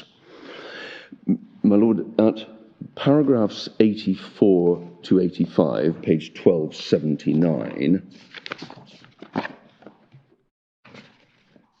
Lord Toulson, who gave the leading speech for the majority, referred to von Hanover and the concept in von Hanover of in certain circumstances, a person has a legitimate expectation of protection and respect for his private life, and then set out a lengthy passage from Lord Justice Laws in Wood and the Commissioner of the Metropolis, which he said he couldn't improve upon, including paragraph 22 of Lord Justice Laws in Wood, where he refers to the three safeguards or qualifications. My Lord, can I make a brief submission about the nature of the concept of a reasonable expectation of privacy? And it is this. In my submission, the way both von Hanover and Wood are formulated suggests that the scope of private life under Article 8 is wider than the situations in which there may be a reasonable expectation of privacy. And that's apparent from the Strasbourg Court's reference to paragraph 51 to in certain circumstances there may be a reasonable expectation of privacy, and from Lord Justice Law's description of the reasonable expectation of privacy as a safeguard or qualification. Now, the reason I make that observation, which I don't anticipate is necessarily controversial, is unless something is within the scope of private life, the wider concept of private life, no question of a reasonable expectation of privacy arises. So the broader scope, which includes, as we all know, all of our facial images, is within the concept of private life, the situations in which, for example, the Prime Minister would have a reasonable expectation of privacy in relation to his facial image is a narrower question. But Lord, what I get mainly from JR 38 is the focus on activity at paragraph 100.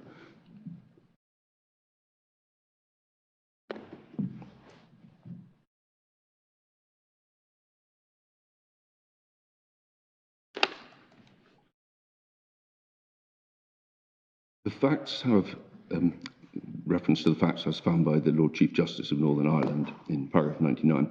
These facts have obvious relevance to the issue of justification, but it's also relevant to understand the nature of the activity that the appellant was involved in, in which the appellant was involved, in considering whether the scope of Article 8 extends to his claim, or to use language familiar to lawyers, whether Article 8 is engaged. When the authorities speak of a protected zone of interaction between a person and others, they're not referring to interaction in the form of a public riot. That's not the kind of activity that Article 8 exists to protect. In this respect, the case is on all fours with Kinloch. And so, my Lord, again, there are strands in the reasoning, but one strand identified, as Mr. Justice Warby points out in Yo, is the nature of the activity and whether they are of a nature which is protected by Article 8. The focus on the nature of the activities is also clear from paragraph 112, which is Lord Clark's judgment. I agree with Lord Toulson that on the facts here, the criminal nature of what the appellant was doing wasn't an aspect of his private life he was entitled to keep private. My Lord, but that may be more important than the fact that a person is in public view. I mean, if you think about a case like Murray, of J.K. Rowling yes, wheeling her pram down a main shopping street in Edinburgh, or Van Hanover itself, where the whichever princess it was being photographed, I think, using a chairlift and walking around a resort. I mean, she was in public view, but it was the intrusive nature of photographing these people going about their ordinary lives that was objectionable. Well, Lord, I don't underplay the extent to which the public location is important in both Kinloch and JR 38. But one strand, I submit Mr. Justice Warby correctly identifies from these cases, is the nature of the activities and whether they fall within the scope of private life. And my Lord, we submit, and this is a very recent decision of this court, so it may not be necessary to turn it up, we submit that Sutherland against HM Advocate is a similar, involves a similar focus on the nature of the activities. Well, perhaps I should just turn it up. It's at page 3968. A judgment written by my Lord Sales.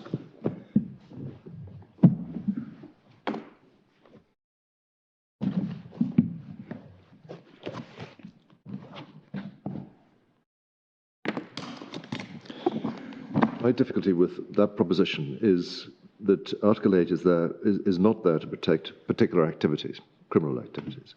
But what is an issue in this case is the activity or the information is the suspicion which has been formulated by the responsible body investigating the matter in the United Kingdom. So the information, once you define the information in that way, this authority falls down. Well, my Lord, we have a submission I'm going to come to that the only reason publishing suspicions of an investigative body is damaging to reputation is because of the implied meaning that suspicion, that there are reasonable grounds for that suspicion, and that has to be based on the underlying conduct. That's why to say someone's under suspicion or investigation is potentially defamatory. And I'm going to address that, but at the minute, what I'm seeking to develop is Mr. Justice Warby's first criterion, which I submit is sound and is one indicator of whether Article 8 is in play, to use the Strasbourg Court's term, in relation to a particular attack on reputation. And I submit activity is important. And indeed, Lord Justice Simon felt constrained to acknowledge that JR 38 went that far when he says that some activities, for example, public rioting, may not attract a reasonable expectation of privacy when under investigation. But Lord, I was going to make reference to Sutherland. Sutherland was the case, I think I said the report begins at page 3968.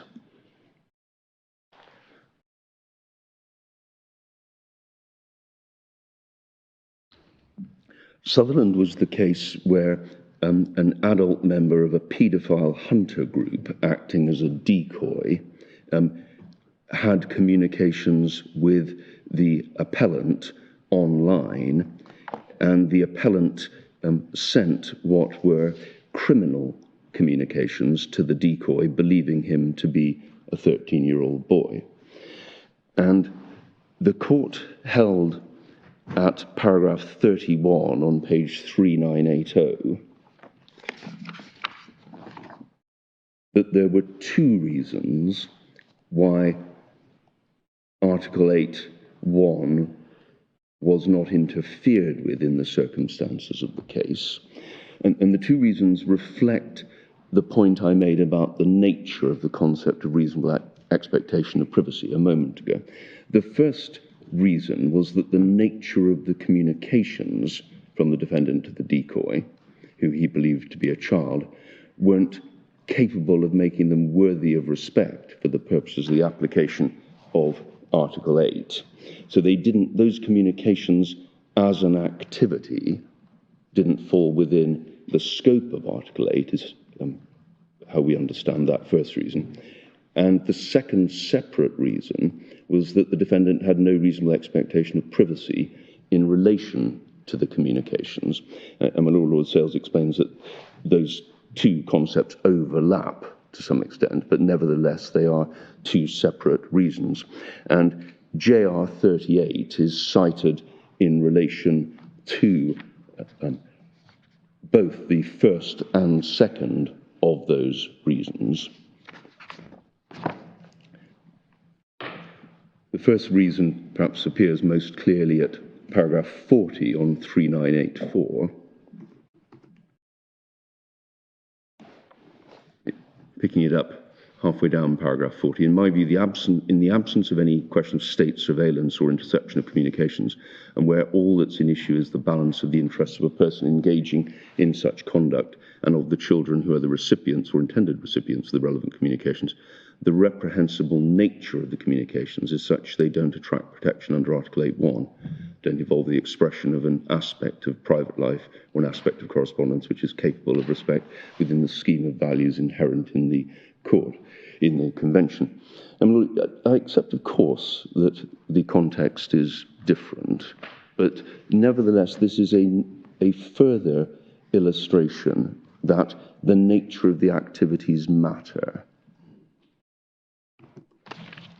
And then I'm struggling a little bit with this part of your submission, because in our case, the claimant may not have been guilty of what the police are investigating. So isn't the intrusion into his private life, that having these allegations made against him may cause people to react to him in different ways than they would have done if the allegations hadn't been made, and that is interfering with his ability to go about his ordinary life, to form relations with people in the ordinary way, which is a feature of people's private life and what is protected by Article 8, isn't it? My Lord, in Kinloch, Lord Hope says in terms the criminal nature of these activities, if that's what they were, didn't come within Article 8. It's not necessary to prove in our submission. This case is assisted. Yes, because that was a pre-trial objection to the admissibility of evidence, I think. It was, my Lord, but nevertheless,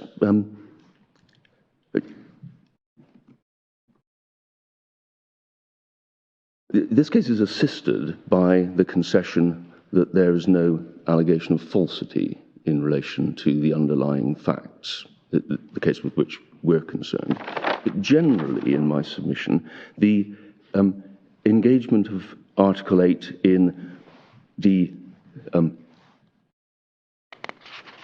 for example, the public riot in JR 38 isn't dependent on, we're back to the submission about the need for a verdict, not dependent on a finding at the end of criminal process. In JR 38, the photographs of public participation in public disorder were not within the nature of the activities protected. It's not, well, my submission is it's not necessary, it's not confined to situations where it has been established at the end of the criminal process that the matter was criminal. Right, yes, thank you.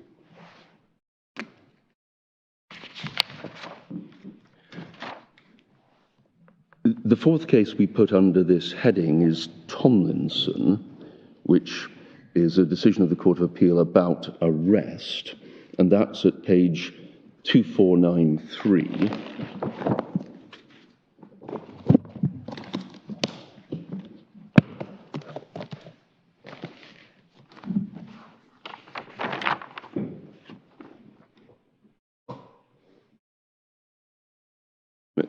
Could I just come back to my Lord's point about whether the criminal conduct was proved? Part of my submission on this part of the case is what matters about his activities is they were outside the sphere of his personal life because they related to his management and control of a listed company. Not because they were criminal.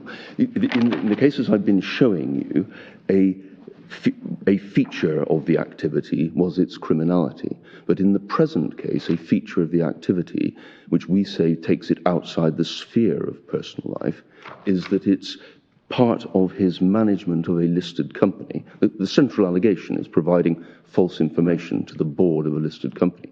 And we say that simply isn't part of private life. But the reason I raised my question with you is really to query whether that's the right way of looking at the relevant part of private life which is relied upon. I mean, surely what he's relying on is the impact upon him, the way he conducts his life in lots of other ways, of having it known that allegations have been made against him by the police, because that's going to affect his ability to form relations in the future with other people. And forgive me, because it's at the back of my mind and I can't remember the name of the case, but there's one of the leading Article 8 cases which talks about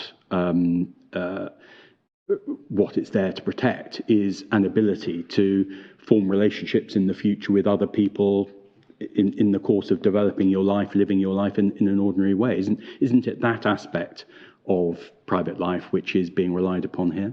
Well, it may be PG and JH, the case about... Well, I rather suspect there are many statements to that effect. That wasn't, in fact, the one I had in mind. I'm sorry. Helpful that you mention it. But anyway, just to focus on the issue, isn't the aspect of private life which is being relied on here the ability to live one's life normally, form relations with people in the future, where that may all be prejudiced if you're smeared in some way by the information that the police are carrying out a criminal investigation into you?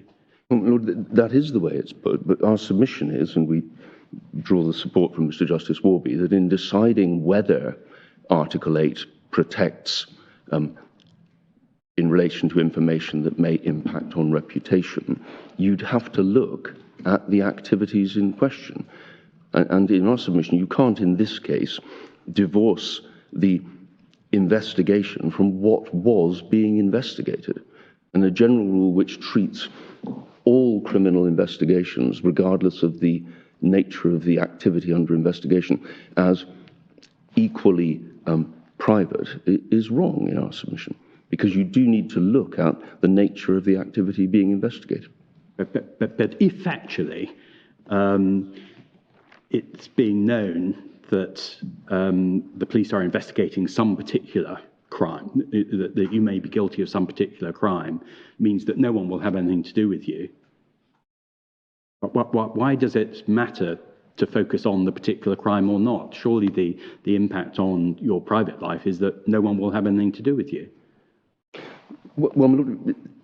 And I can see if you've actually committed the child abuse or whatever, that it can be said, well, you brought that on your head, and in some way Article 8 doesn't protect you in those circumstances. But that's not this case, because it's denied that he's done the things which are being investigated.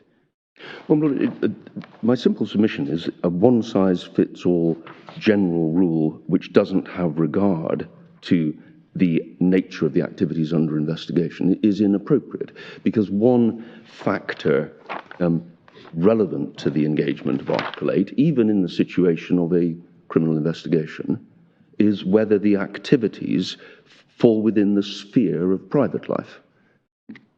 A criminal investigation or any other, a disciplinary investigation, can't, in our submission, make private something which doesn't fall within the sphere of private life.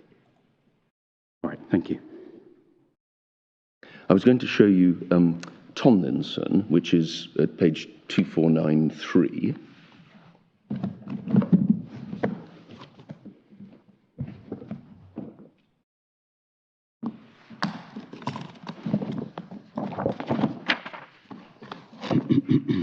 Well, I say at once, this isn't a particularly satisfactory case because of the circumstances which led to the reserved judgment, but it nevertheless does contain statements about whether Article 8 is engaged by information about a person's arrest.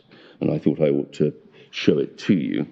It's a case where in the education sector, a boy with behavioural difficulties was, it was said, arrested and removed from the scene of his arrest at his parents' home. And that factor was initially the subject of a libel claim. When the libel claim failed, there was an attempt to seek permission to amend to claim what was in effect misuse of private information. The information was accepted to be false. In other words, he hadn't been arrested. But the Court of Appeal were concerned with whether the information about the arrest and the removal from the scene of an arrest was to be regarded as part of his private life.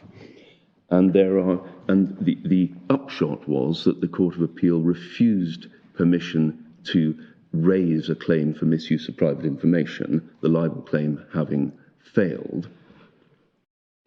And the argument centred around whether the information about his arrest was public or private in nature. The point is put slightly differently in paragraph 21, where it's tied to the facts of the case, which don't assist either way on the argument. But at paragraph 27, page 2501, there's a focus on the alleged activity. Here, the case extends beyond disclosing information of misconduct which took place behind the closed doors of the home. It records the arrest for that misconduct and his public removal from the scene by the police. Those are not, in our judgment, private matters in respect to which the arrested person can claim confidentiality. They're matters in the public domain, reasonably capable of being deployed in an inquiry to decide what to do with an unruly boy. Lord, I accept that the judgment isn't particularly fully reasoned, but nevertheless that wider formulation is consistent with the Kinloch and JR38 line of authorities, and it's a case about arrest and the engagement of Article 8.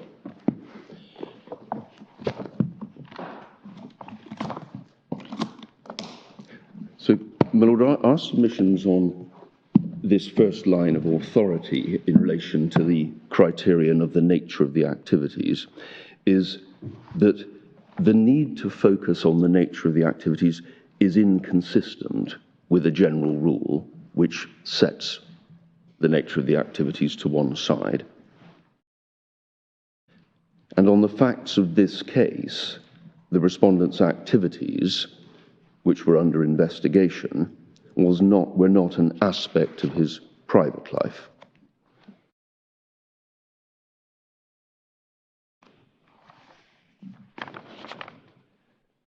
My Lords, the second set of cases that I sought to summarise when I began looking at the first criterion are those where there's some kind of criminal or similar investigation, but the nature of the activities are considered a relevant consideration.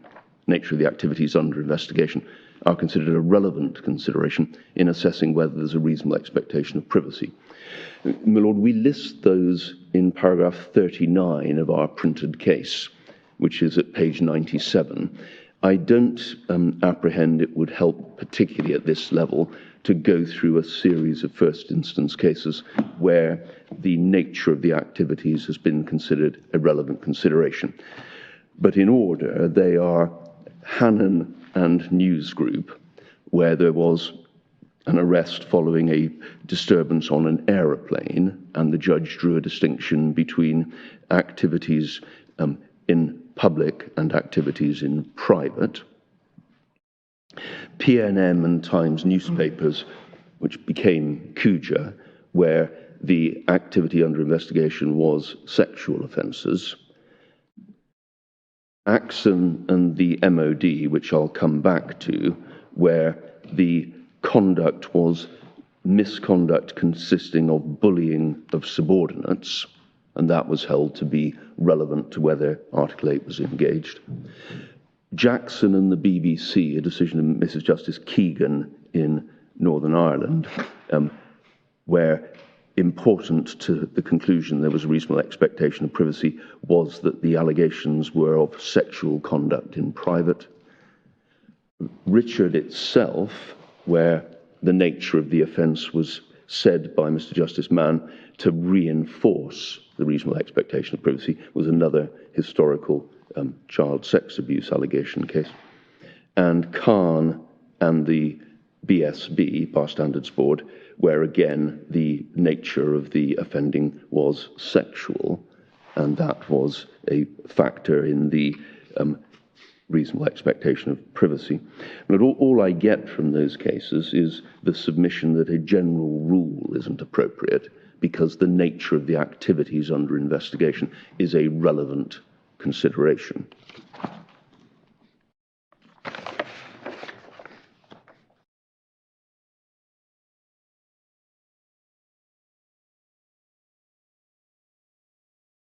Lord, the third line of authority in my submission may be more important, which is the recognition in the cases that that where there's no criminal investigation, the courts have held the protection of Article 8 doesn't extend to the publication of information about the activities of politicians or other public figures, including businessmen and women who run public companies, where the activities don't form part of their private life. Yo, that we looked at a minute ago, is an example, an important example of that, and I showed you the passage at paragraph 147, page 1377, where the first reason for saying that the attack on reputation in that case didn't engage Article 8 was that the activities were part of the public role of the politician. They weren't activities within the scope of Article 8. Well, it may just be worth going back to that paragraph in Yo, 1377.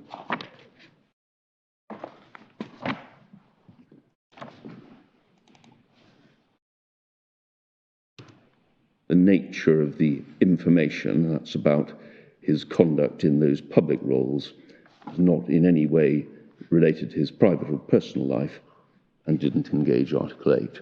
So it's on his first criterion, that's an example of the nature of the activity not falling within Article 8. Lord, Yo was applied in Axon and the MOD, which starts at 1289.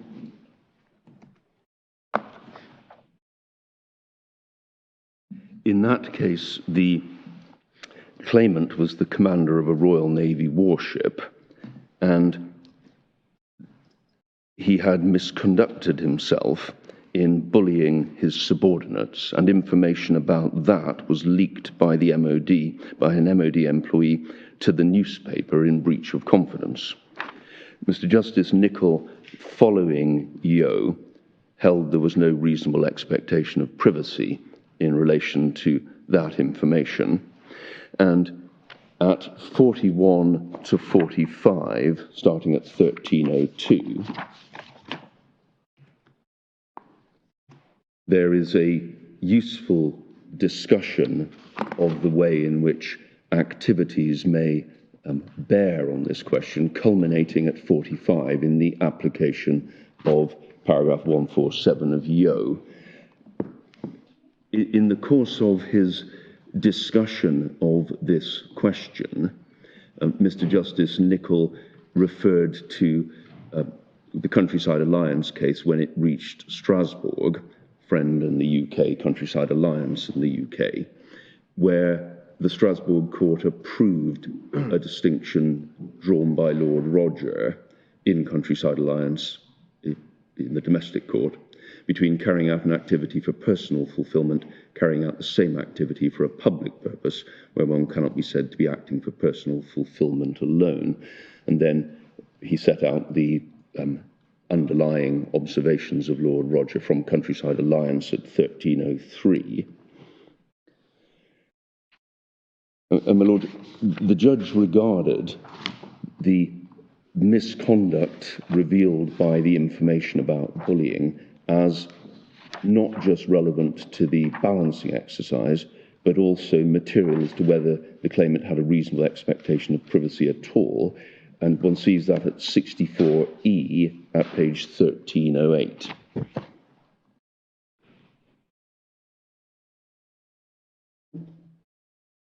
In the present case, you took us earlier to the pleadings at page 385, and it said there on behalf of the appellant that his sleep and mood have been negatively affected, and he's been extremely irritable and angry. He's extremely concerned that the article has caused irreversible damage to his relationships, how he is perceived by friends as well as business contacts. Now, those are, one would have thought, all allegations relating to his, claims relating to his private life. Well, I'll come to whether that would cross the threshold of severity, which is the third criterion identified by Mr. Justice Warby, and my submission will be that those rather general references to distress and impact on relationships aren't sufficient to cross the threshold of severity. But my Lord, that is how he seeks to bring the case within the protection of Article 8. But I'm making a point based on the analysis in Yo that a further relevant criterion, as well as impact on matters such as those my Lord's just drawn attention to, is the nature of the activity. And it's an important feature of this case when considering whether it's appropriate to have a general rule. I think it's come back to me. I hope this isn't a false memory, but the case I was struggling to remember before is Niemitz and Germany, which I think talks about ability to form relations with others. My lord, it does. But Niemitz and Germany is... the importance of it is it recognises that the ability to form relationships at work in a professional context is part of Article 8. But, my lord, our submission is that the underlying conduct in this case, the giving false information to the board of a listed company, is very far removed from forming relationships at work. The kind of work... I don't want to take up more time on this, but the point I was putting to you before is surely we're concerned with the sorts of things that my lord has just been putting to you, the ability to form relationships with people now or impacts on his relationships now, not what he may or may not have done in relation to the business activities of the companies which are under investigation. Well, my lord, my lord may not accept my submission. My submission is the activities under investigation are an important factor. All right, thank you. They're not the only criterion. They're, as we saw, they're the first of three. But in my submission, they are an important criterion in play in the present case. Now, my lord, could I, just before leaving, my lords, I think, have my submission on this, but if one just asked by reference to Lord Rogers' observation about undertaking an activity for the development of personality or for personal fulfillment alone, and asked it in relation to the underlying conduct here, the misleading of the board of a listed company, it would be obvious in our submission that it wouldn't fall within that kind of activity. It would be a more obvious case than Lord Rogers' example of the Covent Garden diva.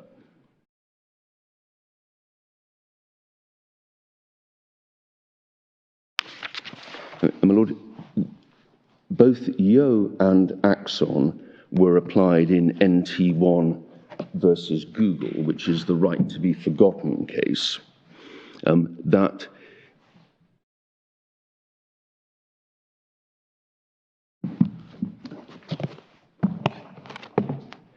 begins at page 3370.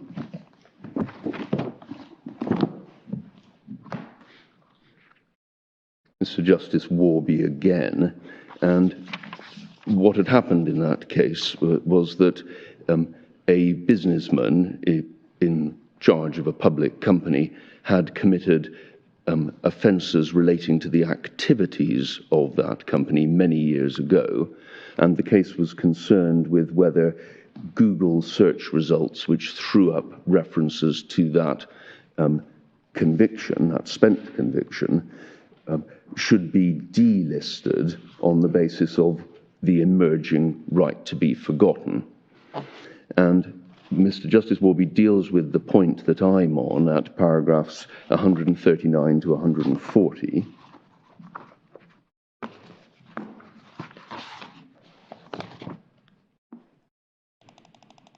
Which page is that? That's page 3431, my lord. Thank you.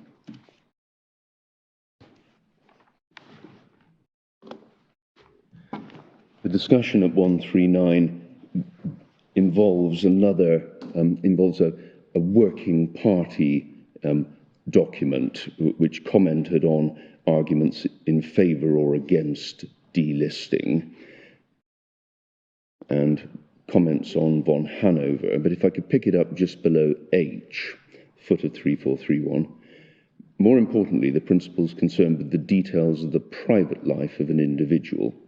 Mr. White submits the information in this case is not of that kind, or that most of it's not, relates wholly or mainly to the claimant's criminal conduct in a public role in the management of a company selling services to the public, not his private or personal life.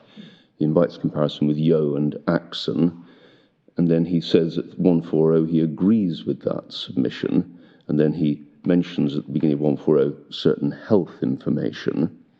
and then comes back to the criminal offending. The criminal behaviour has a private aspect in that it was undertaken in secret and not intended for public view, but it was not intimate or even personal. It was business conduct, and it was criminal.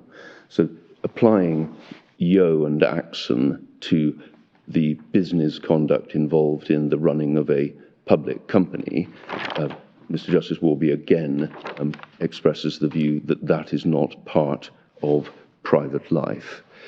Now, nor it doesn't meet my Lord's point that what is complained of here are the consequences for establishing relationships, but it does support my submission on the first criterion insofar as you consider that that is an indicator of whether Article 8 is engaged in a particular case. Why didn't the judge just refer to the Gilberg principle? Because I think this was a case of actual conviction. It was a case of actual conviction. So on the authority of Gilberg, it doesn't fall within Article 8, does it? Well, he does refer to that at a different point in the judgment, or at least he refers to Axel Springer, paragraph 83. There are a lot of strands in the reasoning. Right. But my question is, why is the judge dealing with this aspect of the case by looking at Axon and other cases rather than going directly to the Gilberg principle, which seemed clear enough? Because he takes the view, as you see in Yo, that the nature of the activities is an important criterion in whether Article 8 is engaged. And that's what he's exploring at that point. He seems, the whole discussion seems to be structured by reference to some criteria developed by a working party following the Google Spain case. It made rather, I don't really understand what the case is about. It may, I haven't read it, it rather looks as though it may be about, is it about EU law? Lord, it's about, there were two causes of action, breach of the Data Protection Act and misuse of private information. I see. And it was said that the returning by Google of search results which mentioned the historic conviction was a breach of both data protection rights and amounted to a misuse of private information. Yeah. And the guidelines that the working party had produced following a case in Europe called Google Spain, yeah, where the right to be forgotten was discovered from the Data Protection Directive, drew a distinction in two places, I think, between business activities and private life activities. And so that's why at the beginning of that paragraph he refers to those guidelines. But what he's, in the passage, in the part of the paragraphs that I've drawn attention to, he is focusing on the nature of the activities and the principle emerging in Yo and Axon, yeah, which is then applied. But is this not all in a section of his judgment dealing with what he's called the Google Spain issue? And did Google Spain rely upon the Charter of Fundamental Rights, the equivalent to Article 8 in the Charter, or was it purely on the data protection? But I can't remember, but I believe it would have been on the Charter as well. Yes, yes. By the time he's got to on 40, I think he's still in the section on Google Spain, which happily doesn't trouble us in these proceedings. Well, or at least not in this appeal. It doesn't trouble you, but the underlying concern in a case where search results reveal historic conviction for business crime is one of privacy. So I'm not asking you to explore the niceties of the right to be forgotten as discovered in Google Spain. The part of the judgment that I've fastened on is in my submission consistent with what he'd said in Yo about the importance of the nature of activities and the application of that in Axon.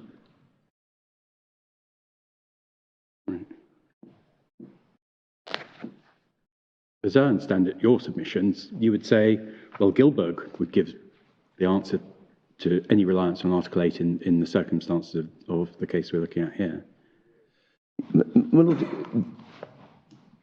my first submission is a general rule is wrong because of, amongst other things, the Gilberg recognition that Article 8 doesn't protect you in relation to the foreseeable consequences of your own conduct.